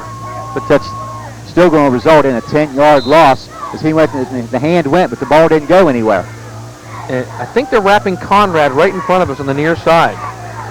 Wrapping that hamstring. Well, you know he badly wants to get back in there. I set Gordon and Wilson. Wilson cuts it back up. Wilson had one man to beat and got it back almost to the original line of scrimmage. Looked like one of those cutbacks that was going to keep going, but the linebacker from behind brought him down. That's a cutback move we've seen Wilson try to make earlier in the game, but the wet grass kind of hampered him. And on the near side, they are wrapping Conrad. Wrapping that left hamstring as you take a look at the defense. 3rd and 10. Did get back to the original line of scrimmage. I set, and Joris fakes it to the fullback Gordon. In trouble. Gets out of trouble. Now looking to run. Joris needs to get to midfield. Oh, he did not get there. Pack made a great play. Oh, there was plenty of running room with the little man. Pack made a great shoestring tackle. And would have been a first down, maybe even more, Jeff. Yeah, just that trip right there, and they're going to put him back. Yeah, not a real good spot, but still, where I thought he went down was still a yard short of the first down, I believe. They'll put him at the 47-yard line, a pickup of 8. That's going to be 4th and 2. Knowles may have been lucky that they didn't get called for Ishii in motion. He was still going down as the ball was snapped. So, not a great spot, says the home crowd. Nonetheless, the Knowles will punt it away. With the 6-0 lead, 5 minutes to play third quarter. Don't look for any trickery here. Gordon in punt formation. Everything good. A low kick, end over end. Pack at the 21. Pack with running room. And tripped up by Shoemaker. There's the difference, Mike, of being able to come out and catch that ball in the air. It was a low line drive. That's the returnable type kick. And about 15 yards in the return. So this is probably as good a field position as Licking Heights has had in quite some time. Now that had it inside the 10 written all over it. A low end over end ball that would have bounced and probably died. That would have hit somewhere inside the 20 and probably bounced at least 10 to 15 yards. So here comes Licking Heights. First man is the fullback, and look at this. Pennington still running inside Monroe Central territory. That play was almost stopped, and the big man got it out of there. And they finally start running him north and south instead of laterally like they were doing in the first half. We've seen him bounce off tackles a couple of times earlier. Looked like he was stopped in the middle. The next thing you knew, there he came, and there wasn't anybody left to chase him. Hard to miss Big Ed, though. He's 220 pounds. Monroe Central crowd coming to its feet. Licking Heights fans coming to their feet.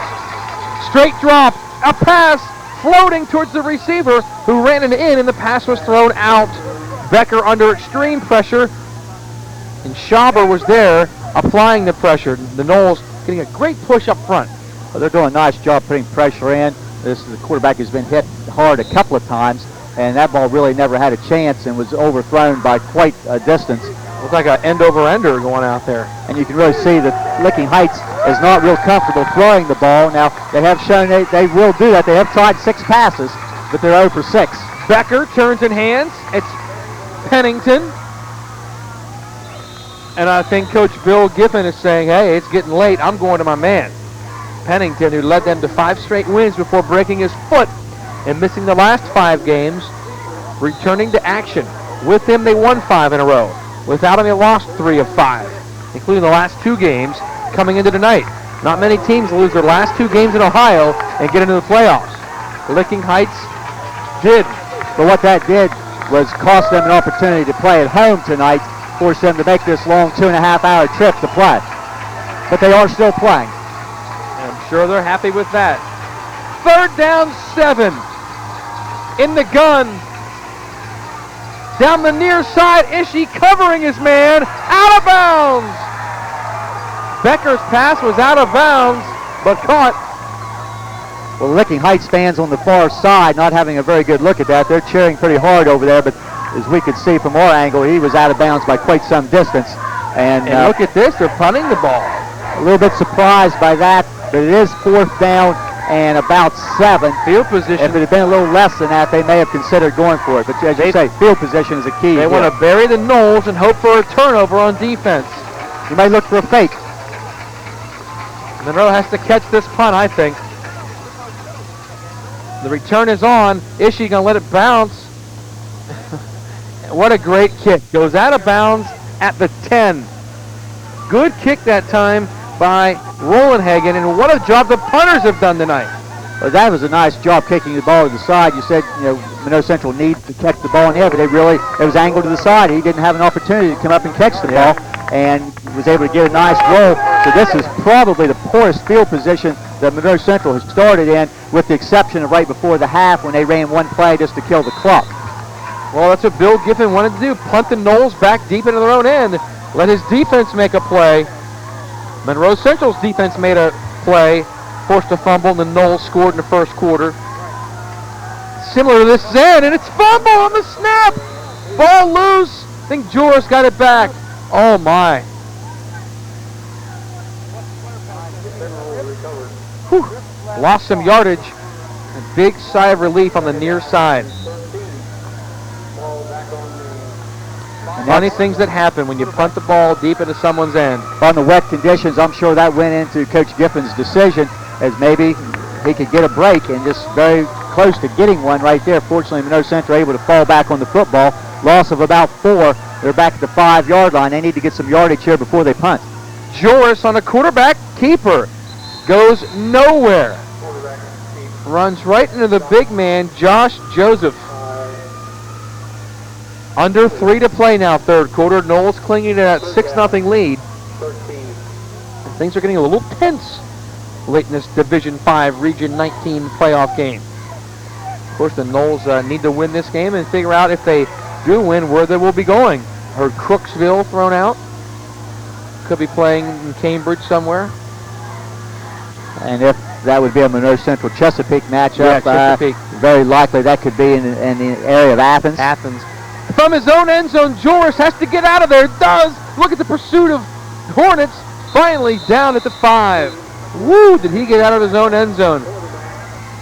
Boy, he had Ishii running wide open down the middle of the field. There's no way he could have gotten a pass off. There's been a couple of times tonight where Joris has went back and not real good pass protection. He's been forced to scramble several times, and that could have been disastrous if it had been a 2-point safety and then had to free kick it away. Now, this is what Gordon needs a good one. This is what Coach Giffen wanted, to punt on 4th and 7, get the Knowles deep, and force them to punt. They got their 3 and out, and now here's Gordon. The shanker off the side of his foot, but he still gets a nice imposter spiral out of it. What are they going to mark it? We'll see where they spot this. It's going to be back near the 35-yard line. Now they're closer to the 40.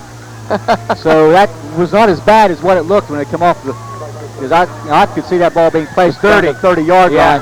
So at the 40-yard line. So that's still about a 35-yard kick with no return. And this is where they were minutes ago on the Barnesville Hospital scoreboard. Monroe leading 6-0 over Licking Heights Summit Station, just east of Columbus.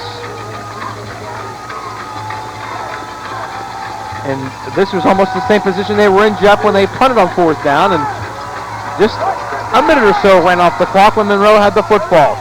Here is Pennington. And boy, the interior of these two lines going at it tonight. Some battles in the trenches. And this one is going to be won up front, that's for sure, because Pennington is going to continue to run the football. If I was Coach Giffen, I'd keep giving it to him as well.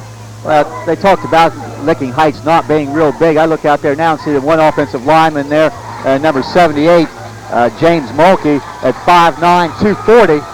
And that seems to be where they're running in behind him quite a bit. Biggest guy on the field. Take the toss, up the middle of the pack, tripped up. Nice play, Wilson. And Knowles' leading tackler, Christopher Wilson, credited with another one. A wet, soggy night, and the Knowles have the lead. I think we have a light rain starting to fall once again, Mike. Yep. We hoped it was out of the area, but it's coming back. John Dominic brought it back. Ball on the 33-yard line. 3rd and 5. Be interesting to see if they don't get it here. Will they punt again? Probably. Craig Becker, the junior quarterback, hands it off to Pennington. Hit by Seifert. Short of the first down. Big old Randall Seifert hit the 220-pound fullback. And that's some beef knocking heads. Seifert and Pennington. Short of the first down. 4th and 1. No doubt they'll go for it now, but I think they're going to talk about it. Nope. Timeout. And we're going to get that stoppage. So with the break in the action and the score, Monroe Central 6, Licking Heights nothing on the Barnesville Hospital scoreboard. Decision time in this Division 5 playoff game. We'll be back. Stay with us.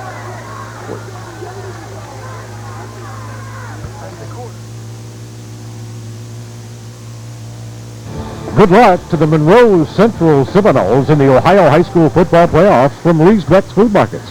Reesbeck's proud to be a sponsor of these fine high school athletes and their school. I'm not buying till I checked on board. I'm going to find out what the deal is with Stone Ford. I can't believe it's been 40 years since we opened. I know, it just seems like yesterday we had the 25-year cake. Well, see you tomorrow. Good night, James. Stone Ford is blowing out prices for their 40th anniversary. Check for yourself. I-70 exit 208 Morristown, Ohio. You can have your cake and eat it too at Stone Ford. Barnesville Hospital is a team of over 400 individuals. Professional, credentialed, caring. Barnesville Hospital, quality caring. Enjoy the strength of a good neighbor at West Banco, your neighborhood bank in Woodsfield. Proud to support our community. West Banco, small enough to listen, big enough to help. Doctors Eva Giro and Bob Paulardelli are happy to be living and working in our community. Specializing in primary care as well as internal medicine, both doctors are accepting new patients. With a vision of serving in a small rural area, the doctors visit nursing homes and will refer you to the hospital of your choice. Thank you for welcoming us into your community. We look forward to meeting your medical needs. If you need a doctor, call Marietta Healthcare Physicians at 472-0712.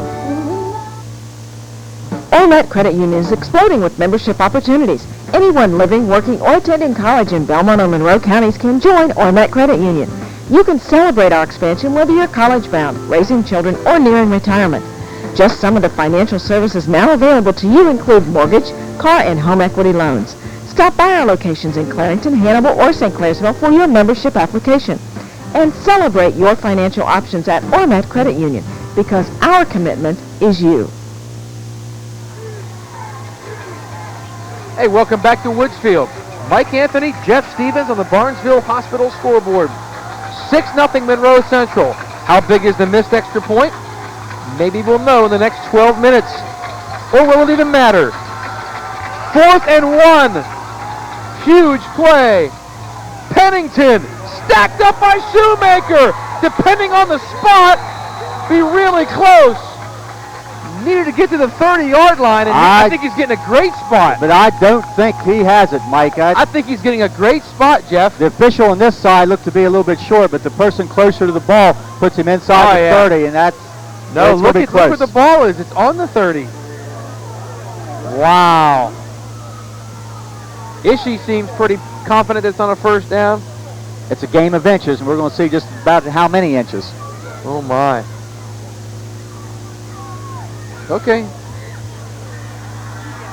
And they're going to take a closer look. And it is a first down by inches. Wow. He ends up being tackled 10 yards deep in the backfield, and he gets the first down. Wow. Got the first down. A new set of downs for Licking Heights. This Monroe Central defense is going to have to step up once again. They've been outstanding all season, and now the remainder of the season, do you play one more, it rides on how well they do. Hand it off to the first man, Justin O'Kane, and he's stacked up. And he still didn't get the first down. Oh, I'm sorry. Yeah, it would be nice if that was the case. But he's only got about a yard. And we have not seen O'Kane. He's been mostly a blocking back as that third back in that full-back position. A few carries, but not as many as our man Pennington. He gets about one there, so I'm sure the thinking there was that the defense probably is keying on Pennington as much as he's been used. They try to slide him through there, but Monroe Central defense did a real good job. Option right. Pitched it out to Pack. Strung it out nicely. Nice play downtown, Eric Brown. He was there first to make that play. Also, Randall Seifert did a good job forcing the quarterback to pitch the ball. Then Brown and Dan Miller were right there to cover the pitch man. And I'll be honest with you, that's the first time we've seen the option all yeah, night. I was just going to say that. Kind of a curious time to run it for the first time. Especially the slick ball. I mean, that's a case where you have to take a snap, have your quarterback catch it, make a decision, and then have your halfback catch it. Pretty high risk.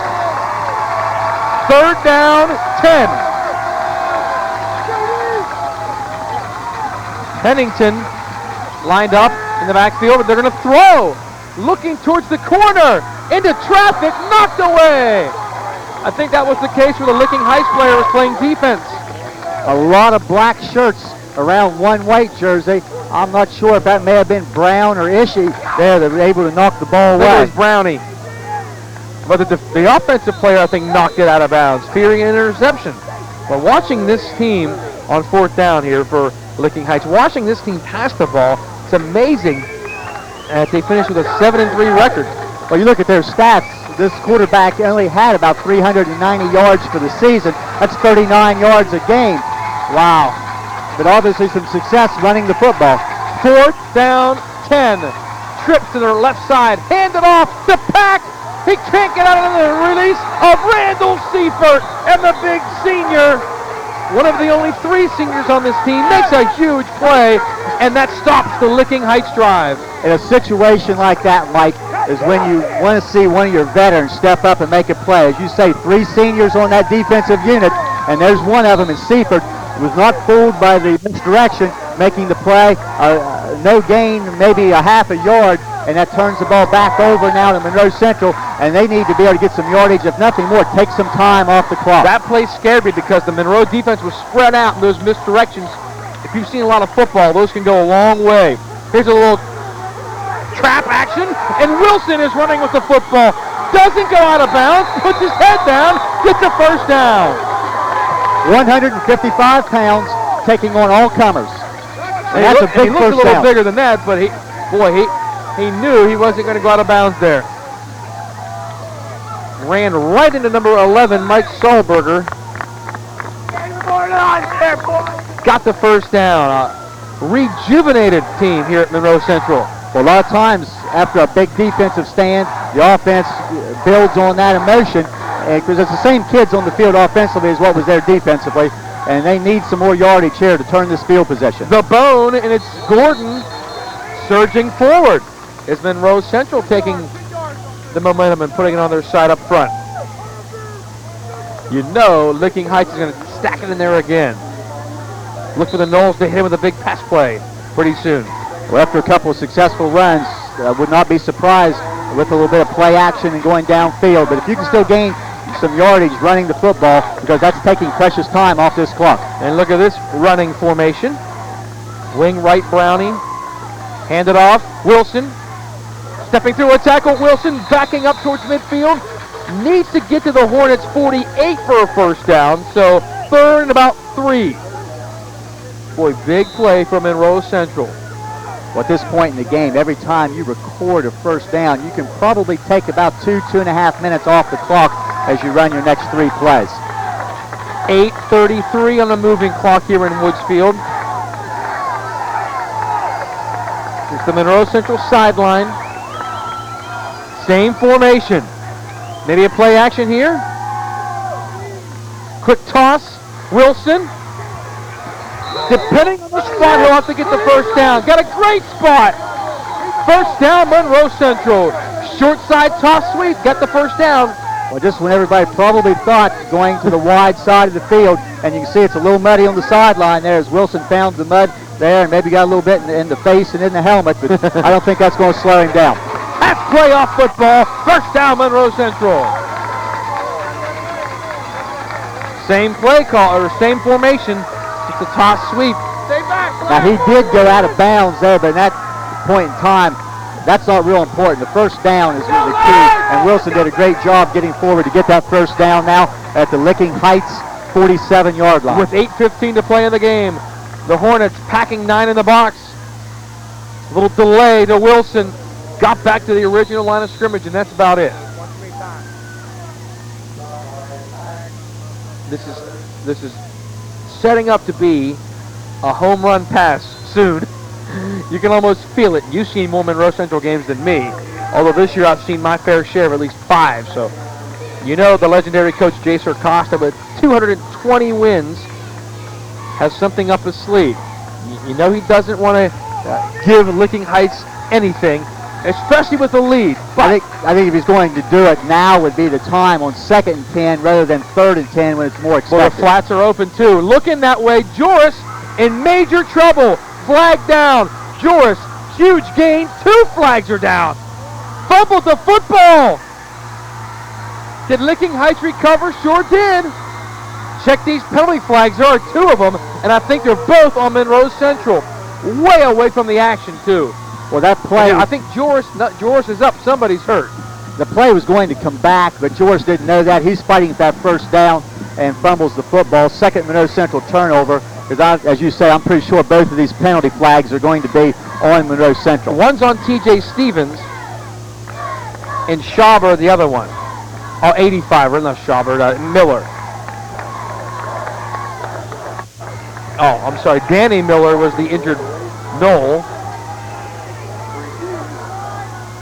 That's going to force a defensive change now, so as John Michael Spielman will go in and play that defensive end as Miller needs to come to the sideline for one play. But there's the turnover that Monroe Central could not afford. Oh, Licking Heights now at the 39-yard line, 7:22 left. Plenty of time for them to stay on the ground. Wow. What a big play by the Licking Heights defense, forcing that fumble. Couldn't even see who forced it. Licking Heights doesn't care. They got the ball back. Craig Becker now under center. Becker to the air, setting up a screen. Here's the pass, and it's short of Pack. Boy, that had interception, return for touchdown written all over it. If Ishii could have broken on the play, but that was deep with the receiver. That play's well read by the lineman. I believe Wilson, coming on a blitz, kept coming hard and forced Becker to throw the ball just a little bit sooner than what he might have. It was very, very short. On the Barnesville Hospital scoreboard with T.J. Stevens smacking himself in the head. Monroe Central 6 and Licking Heights High School, nothing. It's been that way since the first quarter on an Adam Conrad touchdown catch. Handed off. Was waiting for them to go back to their man Pennington, and Pennington still fighting for yardage. It's easy to see where he had almost 800 yards through 5 games because he runs very, very hard, and gang tackling is going to be the key the rest of the game. He's been held in check. 1 gain really is all he has had, but you can't afford to have a second one come about now. Aaron Brown comes out of the game. 3rd and 8. Big play for Monroe Central's defense. And Becker under center with split backs. Becker rolling right, puts it up. Juggling catch, no, incomplete, flag down. Is it offensive interference or is it going to be on downtown Eric Brown? Well, it looked like Eric Brown had position. Toby Rollenhagen may have held the man down. Offensive pass interference. Wow. Excellent coverage. They got it right. Excellent coverage by Eric Brown. He was in good position. He was giving away quite a bit of height there, but these guys don't seem to care how cold it is tonight. Although it's not as cold as last week. My goodness. That just scares you. How all they do is run the ball, and then when they finally throw an awkward-looking pass, you just hold your breath for at least a second, thinking, oh boy, I hope the defensive guy doesn't fall down, and they make a big play out of something that looks so ugly. But here's another key, Mike, right here on that. Offensive pass interference in high school football is a 15-yard penalty and loss of down. It was 3rd and 8, so now it's going to be 4th and 23. So that's a huge play. I like it. I try to get 1 right a year, so it's a good thing I'm working week 11 and I have a chance to get that 1 right. Time out on the field. 6:26 to play, 4th quarter. Who will move on in Division 5, Region 19? We'll be back after this. Monroe Central 6 and Licking Heights nothing on the Barnesville Hospital scoreboard. We're back after this on WTRF.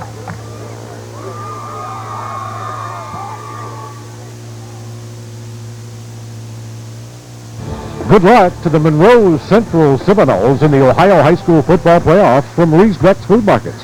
Riesbeck's proud to be a sponsor of these fine high school athletes and their school. Customers recommend Whitesides for superior selection, service, and savings. I've been coming to Whitesides for 6 years now.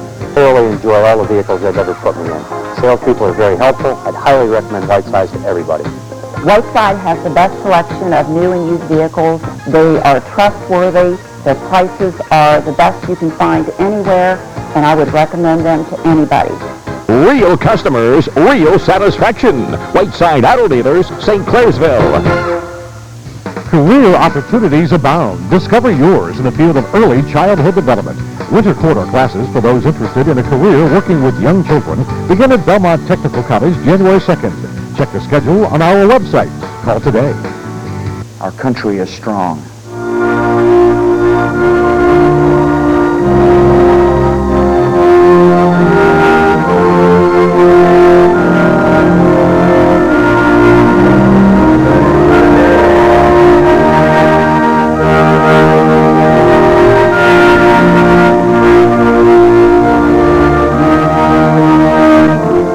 This public service message has been brought to you by Belmont Savings Bank. God bless America. Baker & Sons Equipment, Louisville, Ohio. Sales, service, parts, rental, and leasing. Serving all your logging, land clearing, and agricultural needs with names you can trust. Monroe Family Health Center, serving Monroe County with family practice, lab and x-ray services, and shots for tots. Nurse practitioners and physicians accepting new patients now. From a deck to a complete house, Woodsfield True Value has lumber and building materials for contractors and do-it-yourselfers. Talk to Troy and Mike about your project and free estimates at Woodsfield True Value. Welcome back to Woodsfield, everybody. Mike Anthony, Jeff Stevens, fourth and halfway to Bellsville on the Barnesville Hospital scoreboard. 6-0 Monroe Central. And the Hornets punting with 6:26 to play. Long count. Good punt. And Brown will call fair catch and let it go. Another great punt to the 23-yard line. We've seen some boomers tonight. You're just looking down here on the sideline, too, Mike. You know, you get the playoffs, see a lot of other people here. See Union Local principal, C.L. Stroll on the sideline there, walking around close to longtime sideliner Jerry Calder. A lot of fans here tonight, a lot of them dressed in rain gear. Poured in the first half, stopped. Started a little bit in the third quarter, now has stopped. I think Aaron Cease is hurt. He's holding his left elbow on the near sideline. I'm going to get it taped up. Tape it up. Get back in there. Trips to the left. Wilson up the middle. And you know Coach Acosta will not do anything to lose the game now. And about 10 whistles below. I think Licking Heights appears that they're going to start using their timeouts. With 6 minutes to play. I think they think this is their last shot. Well, they need to do something to try to get the ball back down this end of the field. So, you know, maybe that opportunity will not be there later. So they're going to call timeout. The short pickup on first down. This is where Monroe Central. If they could just pick up about 2 first downs, then if nothing more, they're going to turn the field position. And Licking Heights has had trouble moving it. Well, this has that Erie Shenandoah game feeling to it. Although the Knolls are up 6-0. I watched that Shenandoah game, and it was one of those games where offenses had tough times moving the football, and the fluky bounce that bounced up and was intercepted by Shenandoah that went for the only score of that game. And this is almost the same position of that drive. Well, if the Knolls were to put it up again. Yeah, both teams are under 100 yards offense in this game, and if the early turnover, at that time we really didn't think that would be as big as it is. Joris fumbled the snap, got it back. Now just going to go down. Smart play. So from 2nd and 7 to about 3rd and 12 now. That was that odd-looking play there, Mike, that you talked about. That ball started to come out of the hands of Joris. And it almost has the feel, too, with Licking Heights using the timeouts. You'd almost swear there's only a minute or two left in the game, not 6 minutes remaining. And I believe that's 2 straight. I'm not sure if Licking Heights may have one more timeout left at most. No timeouts left for the Hornets. But they're throwing everything that they have right now. And on this 3rd down and long, I would say you can look for Licking Heights to come after the punter. So that may be the play of the game on whether or not Monroe Central can get a punt out of there. We haven't mentioned it yet, Jeff, but we talked about it in pregame. Number 76 for Licking Heights is C.J. Ward.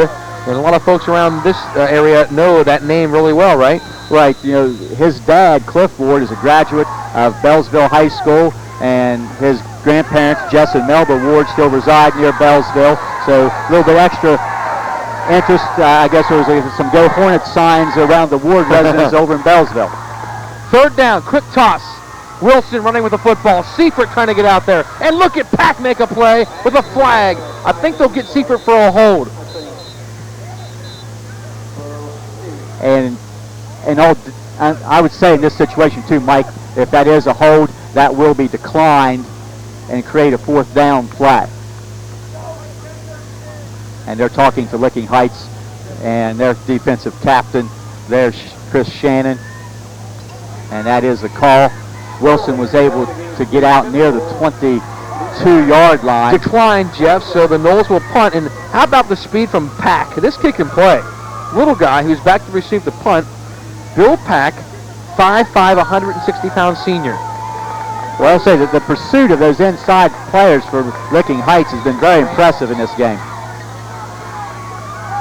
So Gordon to punt, an important exchange here. He's inside his 10.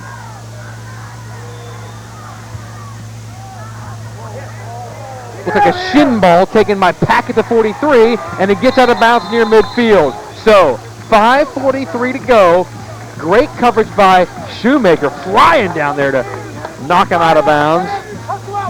The Hornets only need to go 51 or 2 so yards to tie this thing up, and will really make it interesting whether they would go for, well, obviously they just go for the extra point, unless they don't have any confidence in their kicker. We've seen that, especially with Monroe Central. Well, Licking Heights only has about 75 yards of offense for the game, but now an important 52 yards if they're going to try to negotiate here in about 5 minutes and 43 seconds. Got to go to Pennington, right? Another quarterback in there. Coleman Woodruff back in. Pennington takes the handoff, and he is stopped at the line of scrimmage. First guy there, Seifert, who wants to atone for that holding penalty. And Schaber as well. Shoemaker comes back in. But the gang tackling is going to be important because we've seen Pennington bounce out of that pile a couple times tonight and pick up some valuable yardage. And Monroe Central there needs to be able to hang on and hope for that quick whistle. But I'm sure we're going to see quite a bit of Pennington as this game goes here now. Just over 5 minutes left. Woodruff with the fresh white jersey at quarterback. 6-foot junior. Trips to the right. Looking that way. Sending up a pass play. Pressure from Cease. He's hit. Fumbles the football. But it goes out of bounds. Oh, Aaron Cease with a huge hit. And check Woodruff. Does he know where he is? Well, he had no idea. Aaron Cease came full speed and shoulder right to the middle of the back. The ball went flying. You know, it was an incomplete pass, and Monroe Central nearly able to capture it before it got out of bounds, but just went out back at the 39-yard line. Loss of about 11 yards on that play. You see how much trouble they have when they try to throw the football, but that may be their only option at this point. 4:53 to go. 3rd down and 20. Now Pack goes out of the game. They take their best player out. Trips to the left side. Back in at quarterback is Becker. Becker in a shotgun. It's going to be a trick play. Little pass over here completed, but it's a short gain to Ben Rollenhagen. That had double pass written all over it, but that's why I thought it was going to be a double pass. That is their first completion, but Yoho and Wilson were out there and made that play. Jaser Costa knows all about that double pass in the OVAC All-Star game a couple of years ago. Remember the double pass in the final play of the game that Ohio beat West Virginia on? So you're not going to catch Jay in that one, that's for sure. Will never let his DBs get sucked in. And now on fourth down, they are going to go for it. 4:14 to go. Clock moving. Ishii 20 yards off the ball. High snap. Pressure. Down he goes. Schaber was there for the sack. Along with Dan Miller. So was Miller. The Noles take over on the 30. 4:05 to go in this game. And remember, Mike, Licking Heights has no timeouts remaining. My goodness. If our count is accurate. Jailbreak for the Monroe Central defense. You would think that Licking Heights would try a screen or something because the ends were coming at least 3 or 4 pass plays in a row. But Monroe Central's been a little sloppy with the exchange here. They can't afford to give it back. They need to run this clock out and not allow Licking Heights to touch the ball again. Heights blitzing. Gordon runs right into a stack of Hornets. They're out of timeouts.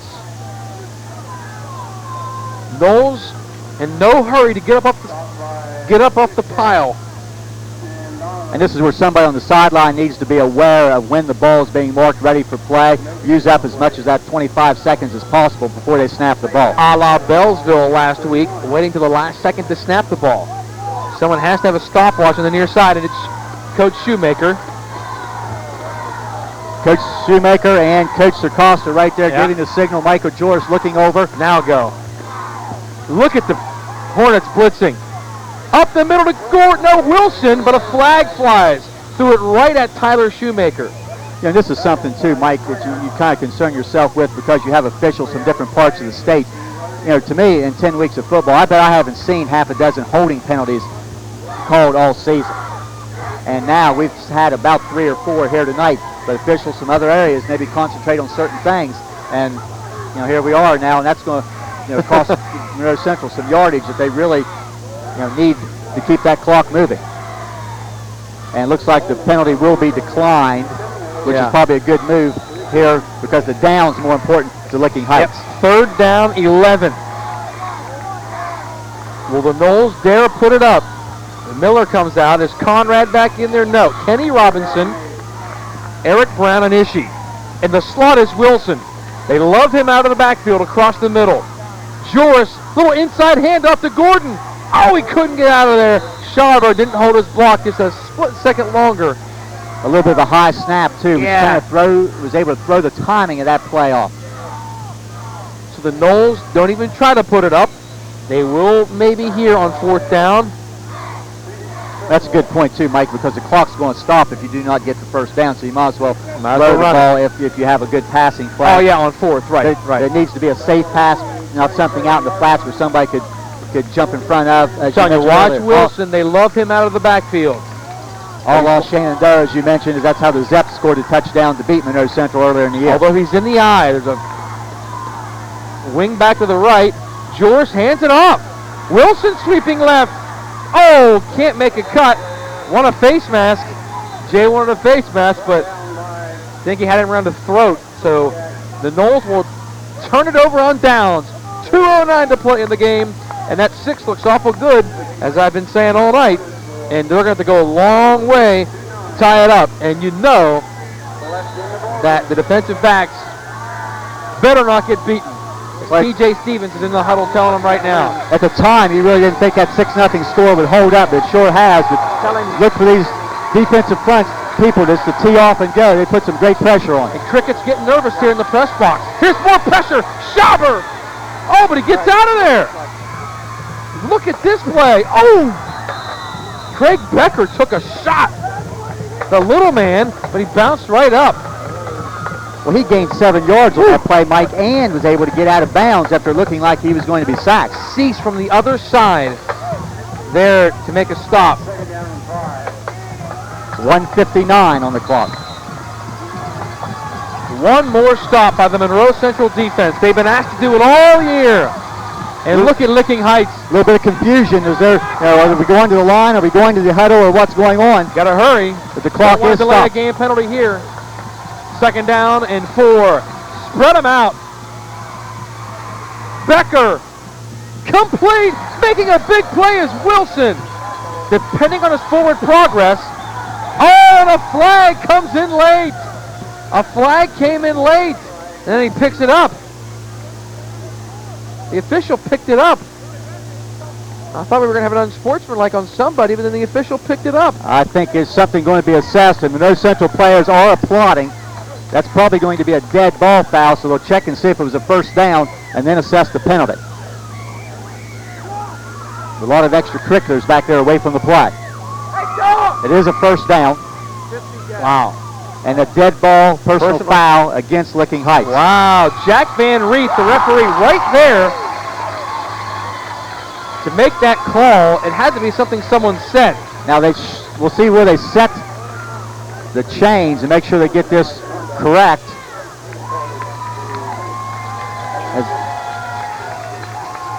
And they moved it. It's a 1st and 10, not the 1st and 25 that I think a lot of people anticipated. And now the official's going to stop. Yeah, they're going to talk wrong. about it. That's wrong. They're going to talk about it and get it right. Now, if it's a change of possession, it would be a 1st and 10. But there, I think that needs to be a 1st and 25. Jay's yelling something. Okay, explanation to the official, and he'll come back and try to explain that to Coach DeCosta. There's Jay right there, and pacing, and nods from the assistant coaches. So, they must have it right. Ball to 23. More importantly, clock moving. Under a minute 40 to play. Becker is pressured. Cease there, but so was T.J. Stevens. Made the play, and when Licking Heights passes, it looks ugly. There's no other explanation for it. You can tell that they do not throw the ball. They're now forced to, which is where Jason Costa wanted to be, make them throw the ball. What are they passing, by the way? 2 for 12 for a total of 6 yards. 2 completions, 6 yards. The Noles are just coming after them. We're ticking down to a minute to play in this Division 5 opening playoff game here in Ohio. In the shotgun is Craig Becker, looking right. Pressure from the backside. Hit as it releases it. Oh, nearly picked by Brown, but almost making a great catch, Rollenhagen, number 12. Well, that ball hit off of Brown and stayed in the air a long time. He jumped the route, but that ball was there for the takings out of the air by Rollenhagen. One of those scary bounces you don't like to see. Yeah, that ball bounces up there and he catches that, and that's going to be a foot race to the end zone, and you just don't know how that may turn out. So 54.6 to play. 3rd and 23. Could be 2 plays left in this game. Becker going to be sacked. Going to be sandwiched. Great coverage by Monroe Central secondary. It'll be 4th down and very long, and the clock is running. No timeouts. And they've got to hurry. This is terrible. Look how slowly that Licking Heights is walking back to the huddle. This is the final play of the game. And they're in the huddle, which they have already decided this game is over. A little bit surprised. Josh Ishii is 40 yards off the ball. This will be the last play of the game. Across the middle, tip, incomplete, 12 seconds, the Noles will take over, ball game. Seminoles are 1-0 in November and will play next week. And they post the first ever home playoff win in school history. 1 knee, Mike, and it's over. People can go check the scores and try to decide where they're going to be next Friday night. As we said earlier, if it's Chesapeake, do not be surprised if the game is not in Athens. If the opponent is Crooksville, very possibly Cambridge, because when Monroe Central played Crooksville a few years ago, the game was in Cambridge. So take a knee. Flags. Are you serious? So with a little offense in this one, Monroe Central had to have over 100 yards total, right? I don't think Licking County was with all his losses. I'm not sure that Monroe Central quite made it. But with the losses, excellent job by the Monroe Central defense holding an opponent well under 100 yards for the second week in a row. And in a playoff game. And now some shots come in as flags fly. Some extracurricular. This game's not over yet. Well, I think one of the Licking Heights players took a shot at a Seminole. I think it will be, though, if they sort this out and start the clock back. The final 6 seconds will probably run off. Personal foul on Licking Heights. And you really hate to see something like this happen at the end of a game, the frustration to come out. But the clock should wind, I believe, after they step this penalty off. Who would have thought Adam Conrad would return to this game and have the only touchdown? Well, you know that makes him feel very good. He's been able to play for 8 weeks. And they'll now start the clock, and no snap necessary. Yep. Ball game as the clock ticks down. The Monroe Central Seminoles record the school's first ever home playoff victory. Celebration on the field. And that's also the school's first playoff victory since 1995 when they defeated Crooksville, a possible opponent. and then they lost to eventual state champion Lisbon the next week. But you can see the Seminoles there and all their supporters are very, very happy. As you said, who thought a touchdown at 8:25 in the first quarter would be the only score of the game? Jaser Costa, chalk-up win number 221 of his legendary career. The Noles win their 9th of the season, and they hold the opponent to under 100 yards of total offense. That's a dominating defense, folks, and this is a defense that has played well all year with the exception of one, maybe 2 games. That's it for regulation. We'll have some post-game comments. Your final score on the Barnesville Hospital scoreboard. Monroe Central 6 and Licking Heights 0. We're back after this on the WTRF Game of the Week. Good luck to the Monroe Central Seminoles in the Ohio High School Football Playoff from Reesbeck's Food Markets. Reesbeck's proud to be a sponsor of these fine high school athletes and their schools. Barnesville Hospital is a team of over 400 individuals. Professional, credentialed, caring. Barnesville Hospital, quality caring. I'm not buying till I check on board. What happened to the cake? I don't know. It was fine when we left. I found this guy outside sneaking around. Did you destroy our cake? Zone 4's 40th anniversary sale is going strong. It's worth the short drive on I-70, exit 208, Morristown, Ohio. Don't buy till you check Zone 4. This is Big Deal Dan, the notorious car sale swindler. What are you doing here? I'd like to apply for a job. The benefits are sweet. Belmont Credit Union is exploding with membership opportunities. Anyone living, working, or attending college in Belmont or Monroe counties can join Ormet Credit Union. You can celebrate our expansion whether you're college-bound, raising children, or nearing retirement. Just some of the financial services now available to you include mortgage, car, and home equity loans. Stop by our locations in Clarington, Hannibal, or St. Clairsville for your membership application. And celebrate your financial options at Ormet Credit Union because our commitment is you.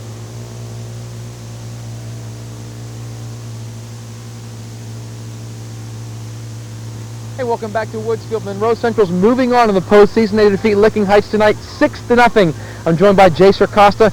Win number 221 for you. I know that's a great number, but more importantly, Monroe Central's first home playoff win. Yeah, Mike, this is a super win. I'll tell you, it's a team win, and what a performance by our defense. I mean, time and time again, they did it all year long, and they came up tonight time and time again big when the pressure was on. Under adverse conditions, we made that one score early on hold up. I think you held them to less than 100 yards, and that's pretty impressive in a playoff game. You got that right, especially when they had 3 running backs, 2 of them over 800 yards, and 1 of them over 500 yards. That's a tremendous tribute to Coach Sherman, our defensive coordinator, and our entire defense and coaching staff because they did one super job. You knew you were going to get a good dose of Pennington, the big hoss, the 220-pound fullback. You certainly did, but your defensive front played great. Yeah, well, the one thing we wanted to do, Mike, and unfortunately it rained on us and the conditions were poor, we knew they were going to bring a lot of people, spread it out, and we felt in order to get them out of the blitzes, we were going to have to throw the short passes. Well, the rain took us out of that game plan, and we just couldn't get anything going offense because they had so many people in the box. But we made up that one big score. This guy came back and put it in the end zone on a nice pass by Michael, and that guy right there did what he's done all year long. Yeah, I think we were pretty happy to see Conrad back. Makes the first catch of the game. I knew you wanted to get him involved early, and then a touchdown. Unbelievable. Didn't play a lot, but he played enough to get you the win. That was a big play tonight. That sure was. Well, let's step aside and talk to Adam Conrad. I know the hamstring was bothering you. I saw you getting it taped up, but it was good to get that first catch under your belt. It felt good. I came out, it was a little wet, didn't know how the conditions were going to be, but once we came out, it just went on. It happened. Could you feel the hamstring? Was it tightening up on you? You didn't re-aggravate it, did you? Yeah, it felt good. In the game, felt good. All right. You knew it was going to be tough to pass in the first quarter, especially with a downpour. Any trouble looking up into the sky after that touchdown pass? Yeah, it was a little wet. I could just see the ball coming, so I just worried about the sidelines. It was kind of close to the sideline, so. Welcome back. Wow, I know the fans out here at in Woodsfield are very happy to have you back. The only touchdown in this game scored by this guy right here, but this guy did most of the damage today. Chris Wilson, as usual, running the football.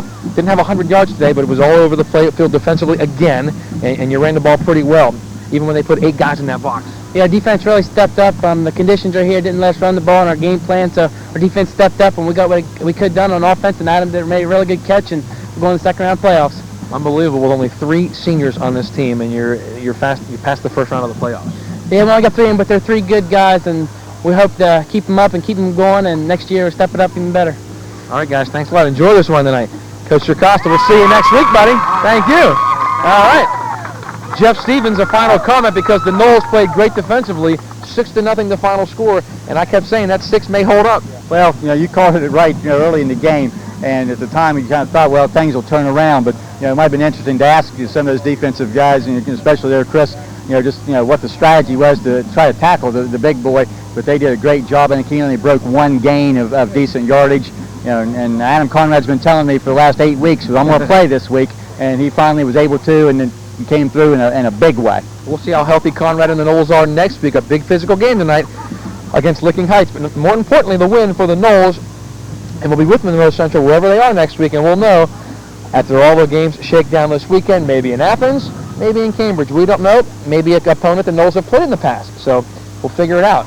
Although from this game, a great performance from the Monroe Central defense, and a final comment from you, Jeff. Well, at this point in time, your main goal is just to take it 1 step further. I said it to some people earlier in the week, that the team cannot be satisfied with being 8-2 and being in the playoffs. You have to take it 1 step further, and they did. So now the goal for next week is to take it 1 step further again.